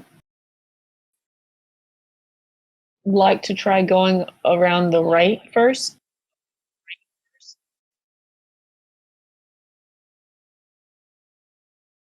Down the kind of northeasty spoke here. Okay. Okay, so you came up this way, and you see there's another exit to the cave, and there seems to be some kind of animal skeleton out there. You can see that. and you come up to the end, and it's kind of a dead end. Okay. But there is a crudely excavated 10-foot wide pit in the middle of the floor. Perfect. Okay. I will kind of slink my way back and whisper that there's nothing out that way, and then try the north way. So Dewey went up and saw that and came back. Mm-hmm. And then to go to the north one, I think I'll like have everyone slink along with me. Okay. Yeah, so you head further up, and you notice you can hear it first. It sounds like snoring coming up from around the corner up there. Okay. Slowly approach.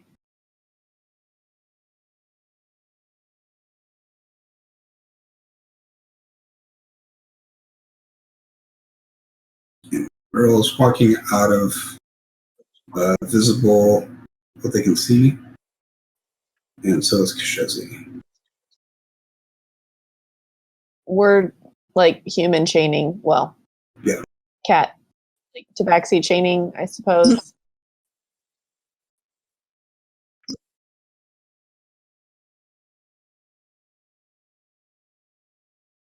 Slowly come around the corner. You see the ogre sleeping there. Oh. He looks battle-scarred, sitting with its back against the west wall and its chin on its chest. A thin stream of drool trails from its mouth onto its blood-stained leather loincloth. On the floor at its feet is a bloody great club with tufts of hair and bits of metal stuck in it. And suspended from the ceiling of this chamber by a series of ropes and pulleys are 6 baskets.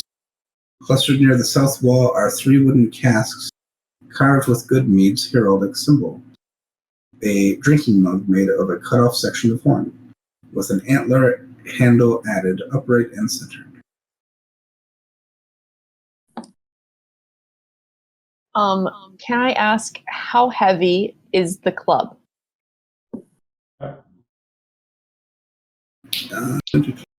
Well, you're not quite sure. It looks pretty large. But like, Yeah, if can I we could move estimate that? it, would you say it's more than 10 pounds? Probably. Oh, do you think it's something like with like a You chain want lifted up and then rocked on the? to move his club? Oh, I was just going to get rid of it so then he doesn't have a weapon. Yeah. So you'd think like a standard great club might be about 10 pounds, but this is a large one. Okay. I think I'm going to try to stealth and grab the club and like right back out with it. Okay. Are you telling your friends not to follow you? Because otherwise they were... I'm gonna like stay them with my hand. So I'm gonna be like to Earl, like, you know. Okay, so Dewey is leaving you in the dark cave where you can hear the snoring. And Dewey, go ahead and make a stealth check. Okay. Come on, brother. 22.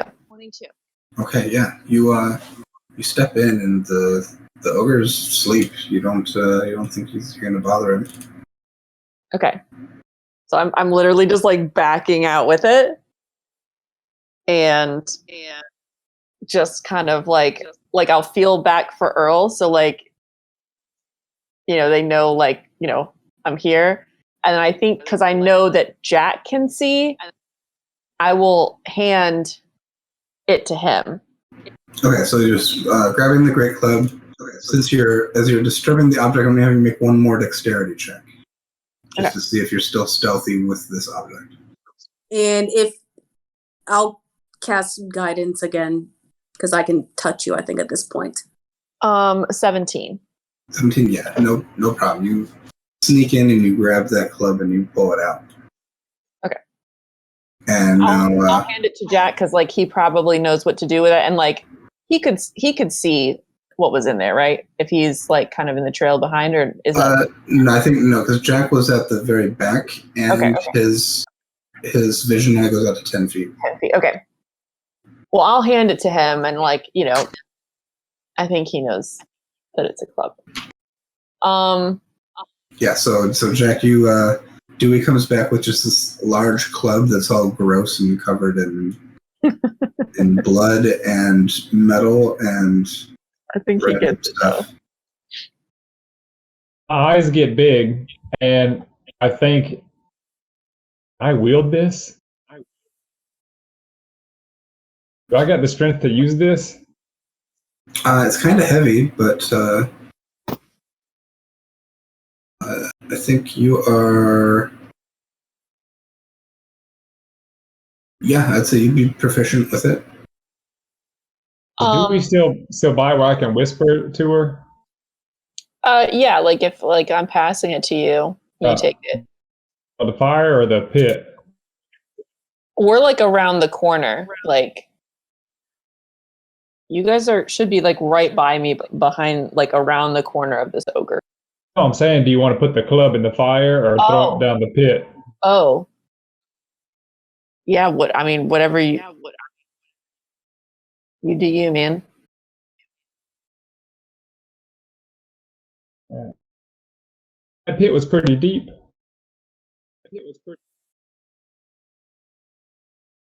I mean, All sure. right, yeah. I think he'll be dazed and yeah. I'm just gonna put it down in the pit for now. If you put it in the pit, though, is that gonna like make a noise? I need to do anything for making that transition.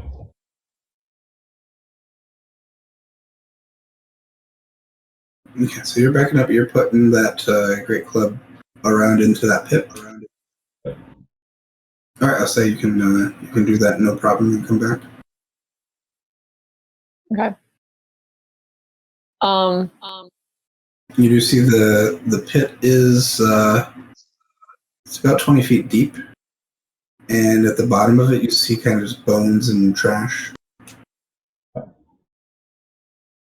I will kind of whisper to everyone if we're all backing up in the room by the fire pit while Jack does that. I will whisper like the ogre is like right around the corner. I will attack first, and then I'll put my lights on, and then we can just kill this thing. Gonna try our luck tying. I was gonna try to. I'm gonna try to cast Bane on him, so then at least he's at a disadvantage on stuff. And then just try to kill him. I know we're gonna have to kill it. Like he's probably too strong for ropes. Okay. It's probably too strong for me to just like put asleep or something like charm or anything like that. All right, I would have put my chainmail. Well, I guess not. Well, maybe I'll put it back on real quick. Other fire. I'm imagining if we attack this ogre while Just changing clothes. we have advantage.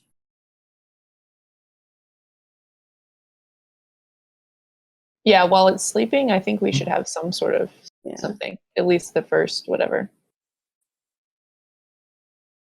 Yeah, like Dewey, I think like if you cast Bane, I can cast spiritual weapon, so in future turns I'll always get a bonus action for attack.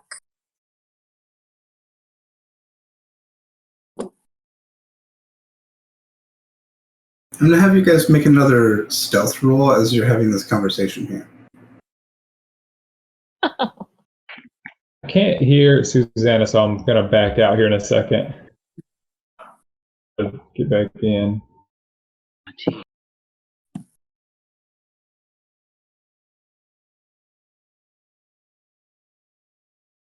I'm a 20.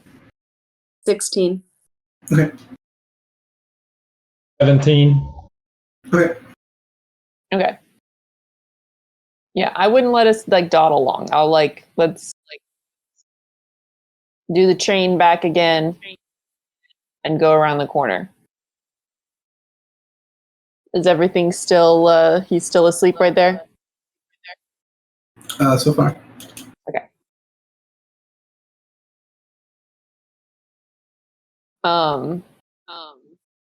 So yeah, if everyone's behind me and we're all over there,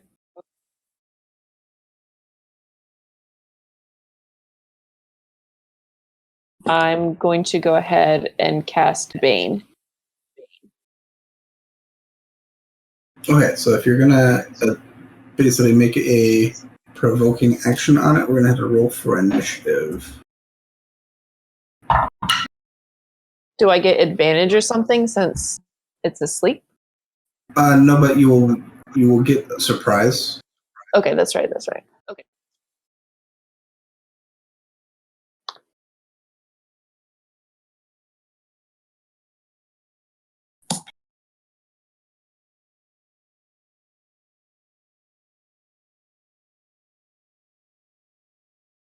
$16 for me.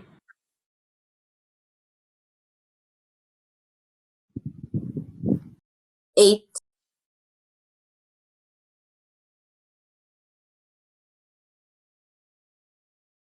Two. Are we all rolling for initiative? Yeah, go ahead and roll for initiative. I have 4. 4, okay.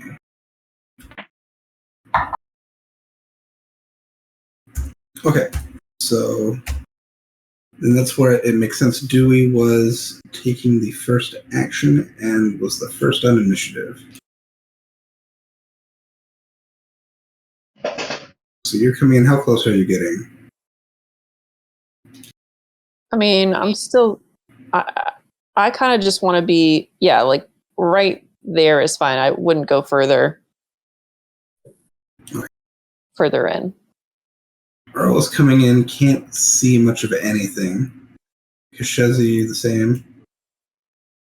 And Jack can see basically just the corner, if you're keeping that order.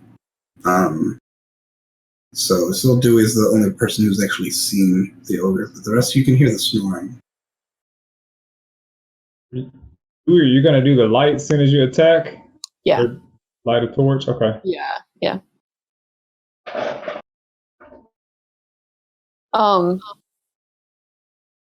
So we have surprise round first, right? Yeah, so I'll say you can get the Bane off before initiative. I'll let that happen. So that's always a debate people have. Like, that's what players always want to do is, like, you're not, like, nothing is, like, threatening you right now. The ogre's not doing anything, so you feel like you should be able to take a free action. But the rules is written, like, you should go into initiative first, and then it's possible that the ogre could actually, like, Dewey could have, like, been the person who starts initiative, but then, like, rolls last, and then someone else could have woken up the ogre in the meantime, and, like, it doesn't make sense because you should have been able to just walk up and cast Bane on it. Yeah. So I'm gonna go ahead and let you do that this time.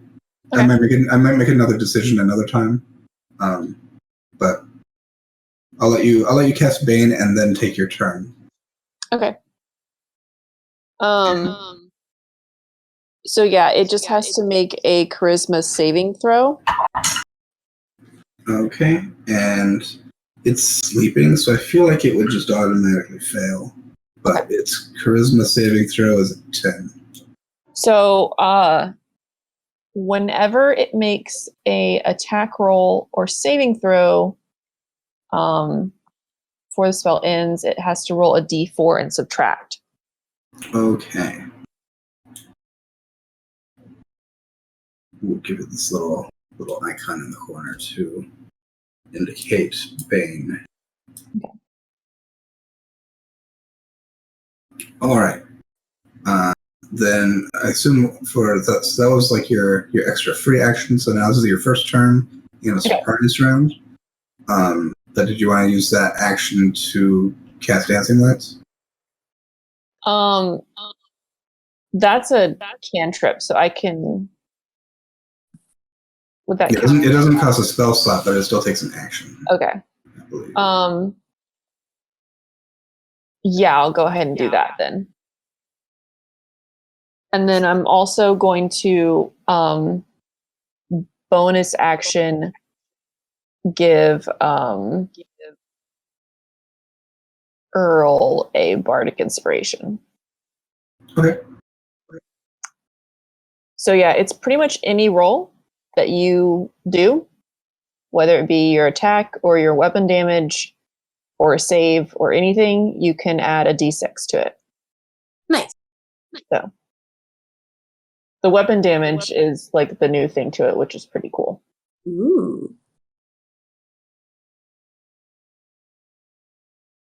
Since this is a kind of a small cramped space, to make things simple, I'm just going to have your dancing lights emit light from you.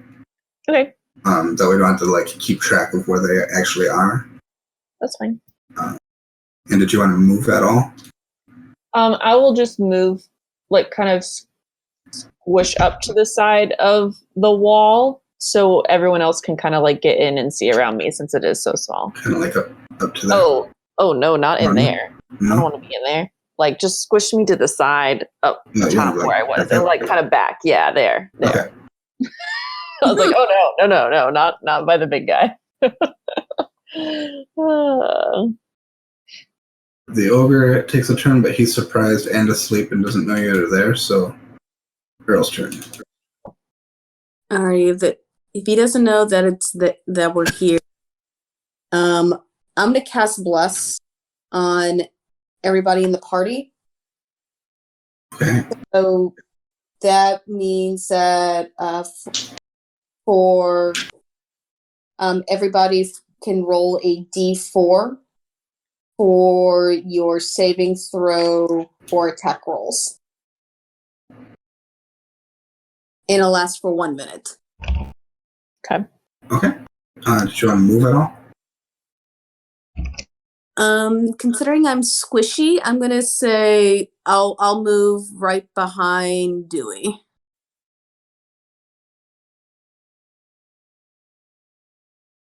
All right. Check is up. And she loves like, do the magic, hide away. All right. Great. See, I think Get I'm in gonna there, use- Jack. Yeah. I just want to do a glaive attack, and I need to roll first to see if I hit before I add a spell to it. Yes. Yeah. 22. I'm sure that hits. So you're just going to walk right up to it? I'm gonna run. All right. We'll get Yeah. some momentum. If that's a hit, and you're adding a spell to it? Yeah. What should I roll first? So I'd say Yeah, I want to. go ahead and roll your normal weapon damage. I assume you're doing it. It's It's a glaive spell. Yeah. So go ahead and roll your slashing damage. 6. Okay, and then cast your spell. And the spell is 2d6. So I roll that twice, right? If you just hit the button on D&D Beyond, just roll it once, and it will roll 2d6. I guess I don't understand. Oh, I see the cast spot. Okay.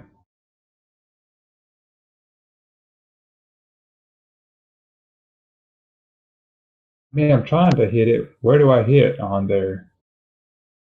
Where do I roll it? You can just hit so you're doing Thunderous Smite? Yep. Just on that row, are you on your spells page? Yep. So yeah, there should be a button that says 2d6 just to the right of where it says the effect. Oh, I see it. My rolls were covering it up where they counted. Oh, got it. Okay, so that's a 6 in addition to my other 6. Okay, yeah, it's a good 12 damage. But yeah, you see Jack run in, two-handed with his glaive, and just smacks the sleeping ogre, and it erupts with thunder, just ripples out of his weapon, and yeah, it's loud. Perfect. Is he classified as a creature? Yeah, so it also needs to roll a save. So he's already like laying down and against the wall, so he would get pushed back and knocked over, but he's already like down and against the wall. So I'm just gonna say whether it doesn't He's do doubled much. down. Yeah. But he did take 12 damage in the first hit. So, yeah, there was a. And I'll move back. Oh, and you're moving back? Okay. How far back are you moving? Not far enough for him to get a lick on me. Okay. You back up there? Sure. Okay. Oh, space for the first time. And Kishazi. Alright, I'm going to just kind of follow up Jack's attack, move into range, like where I can see him clearly. And I'm gonna just cast a good old firebolt. Okay. That's if you come in here, you can be able to cast a firebolt around Jack. You can kind of. I'll say you can. Yeah, you can see it good enough. Okay. And say firebolt. So, Jesus Christ. It'll be +4. It'll be 6. 6 doesn't hit. It goes a little bit wide. Hits the back of the cave. All right. Well, I will step away then. All right, you're stepping back again. Yeah. All right, and then Dewey's up. Oh. Okay.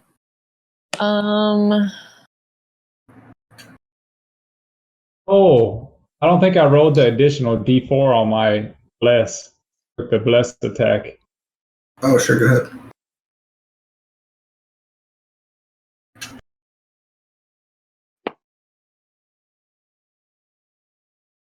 That would have added another 4 Okay. on top of 12. Sorry, thanks. I think I'm going to Wait, is the bless on the damage or on the attack? attack. Oh, okay. Yeah. Then what would Kishozi, do you want to add a bless to your? What does it work on a magic attack? Let me read bless real quick. When a target makes an attack roll or a saving throw before the spell ends. What about a spell attack?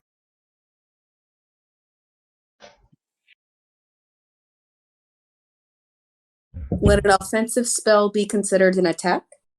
It's an attack is different from a spell attack. But for this one now, let's say if Kishozi, if you want to add another D4, what did you roll, an 8? So roll another D4 and see if. Nope. Just got a 1. 9 notes, no change. All right, Dewey. I think I am going to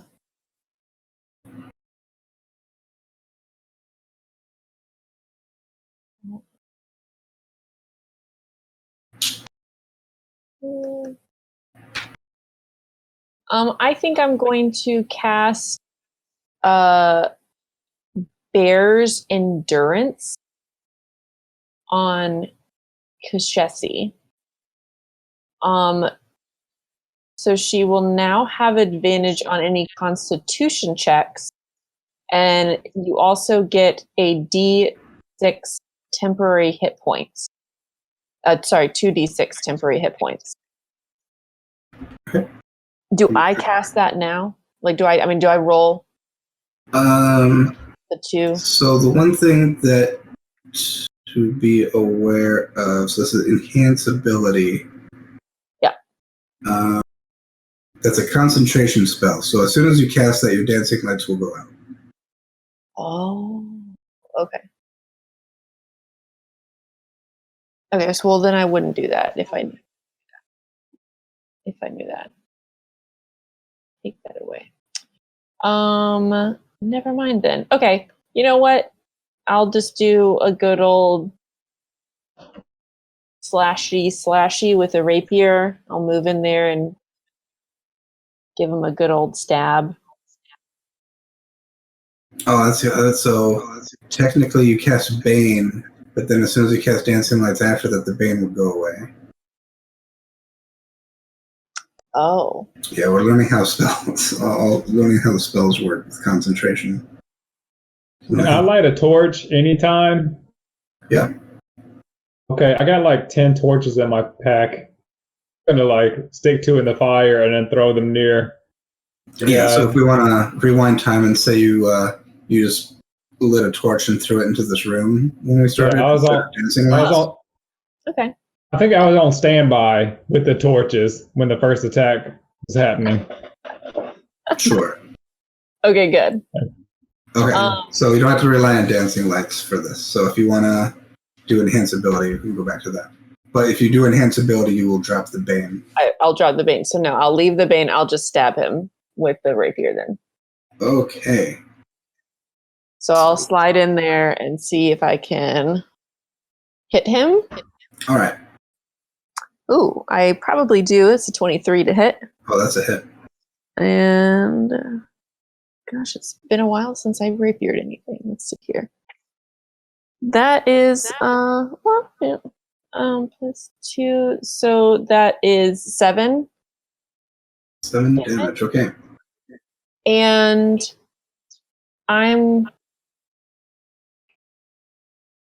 if I were to back up, would he get an opportunity attack? Or is it because he's prone? He could get an opportunity attack.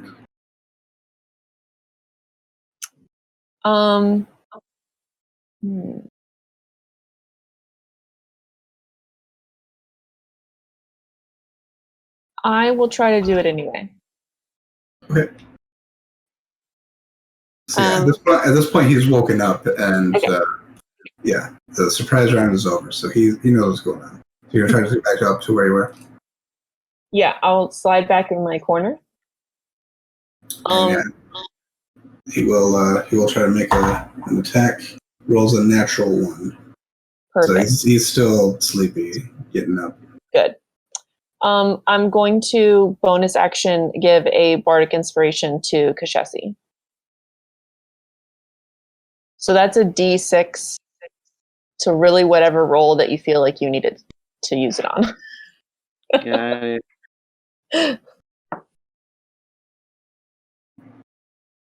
All right. Then the ogre's gonna stand up and just looks sleepy and confused, and he'll stumble kind of forward to where Jack is, and he's looking for his club and he can't find it. And he's like, me friend. And he goes and just tries to like do a big kind of paw slap at Jack. And Paw slap. I doubt that is going to hit. That is that's a 10. Is that hit? I think your armor class, I think, is 17. Oh, yeah. I duck in my shell, and it just goes, boop. Yeah.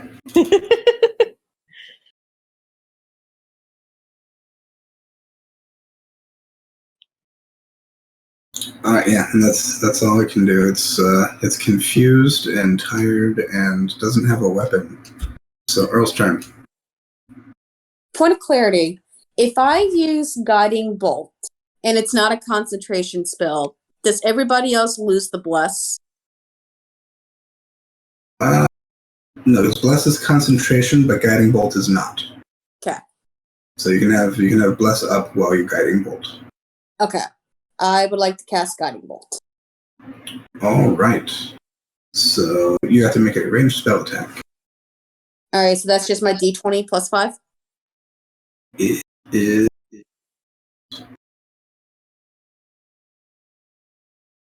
Yes.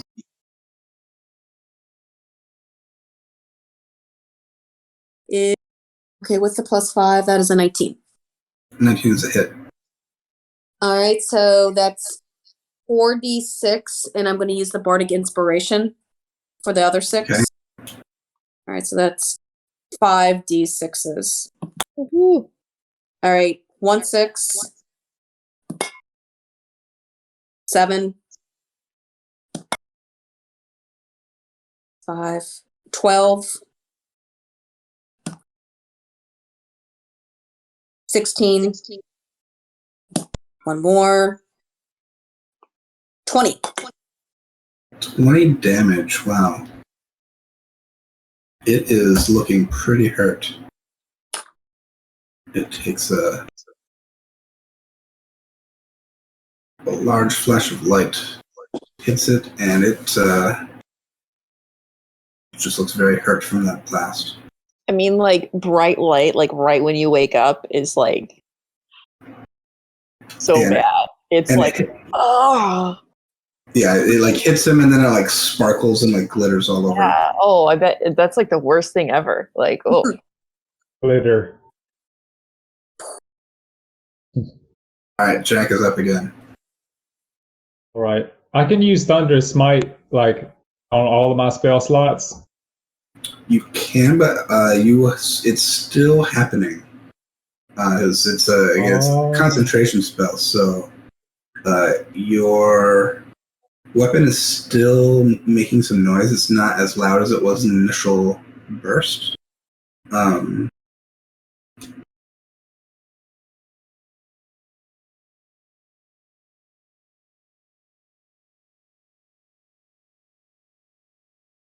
So we're doing something new, break my concentration, and I can reconcentrate. I'm reading the spell. So the spell lasts for up to a minute, but only the first time does it actually do damage. So if you want to do the extra, so I guess right now your concentration is just keeping the sound going. Mhm. But if you want to do damage again, you'd have to cast it again, which you can do. Okay, yeah, that's what I was asking. Okay. Yeah, that's interesting. I hadn't. I was like, why does this only do damage once, but it lasts up to a minute? And it's just because of the sound. Okay, because it's dealing damage after the blow. Okay, so yeah, you want to do the same thing again? You can make an attack. Okay, to hit, I got 13. That's a hit. And then I do my damage next. Got an 8 for that. Okay. And my spells. Cast it again. I got another 8, so 16. I'm still blessed. Does that account for this or no? If you want to add bless, it's another D4. Well, no, D4 would have been in your attack, so bless doesn't help. You've already hit, so. Okay, so I'm done at 16. Okay, yeah, you heard it like another wave of thunder cracks as you land your glaive, and you have downed this large ogre.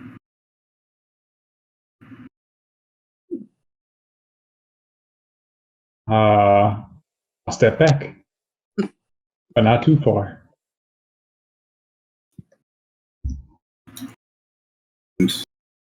Yeah, you. Is he unconscious, or just he? Oh, he did the fall back with the sound. Yeah, No, he's unconscious. Yeah, you've taken down the ogre, and there's the ringing of this thunder is still kind of echoing through the cave. Nice. All right. Bats fly out.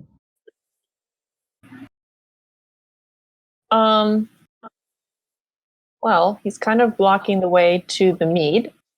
But that's the mead there, right? Like this is... Yeah. But we are going to... I'll brighten the room up with my torches and get a good look around. Yeah, here as the room kind of described before, there are...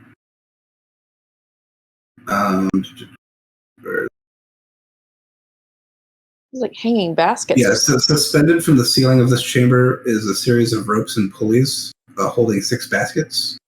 And clustered near the south wall are 3 wooden casks carved with Good Mead's symbol. But yeah, if we want to stop there for tonight, we can pick it up right here next time. All right, had a slew of technical difficulties tonight, but we pushed through and you guys took out an ogre. That was a very clean job, guys. I'm really impressed with that.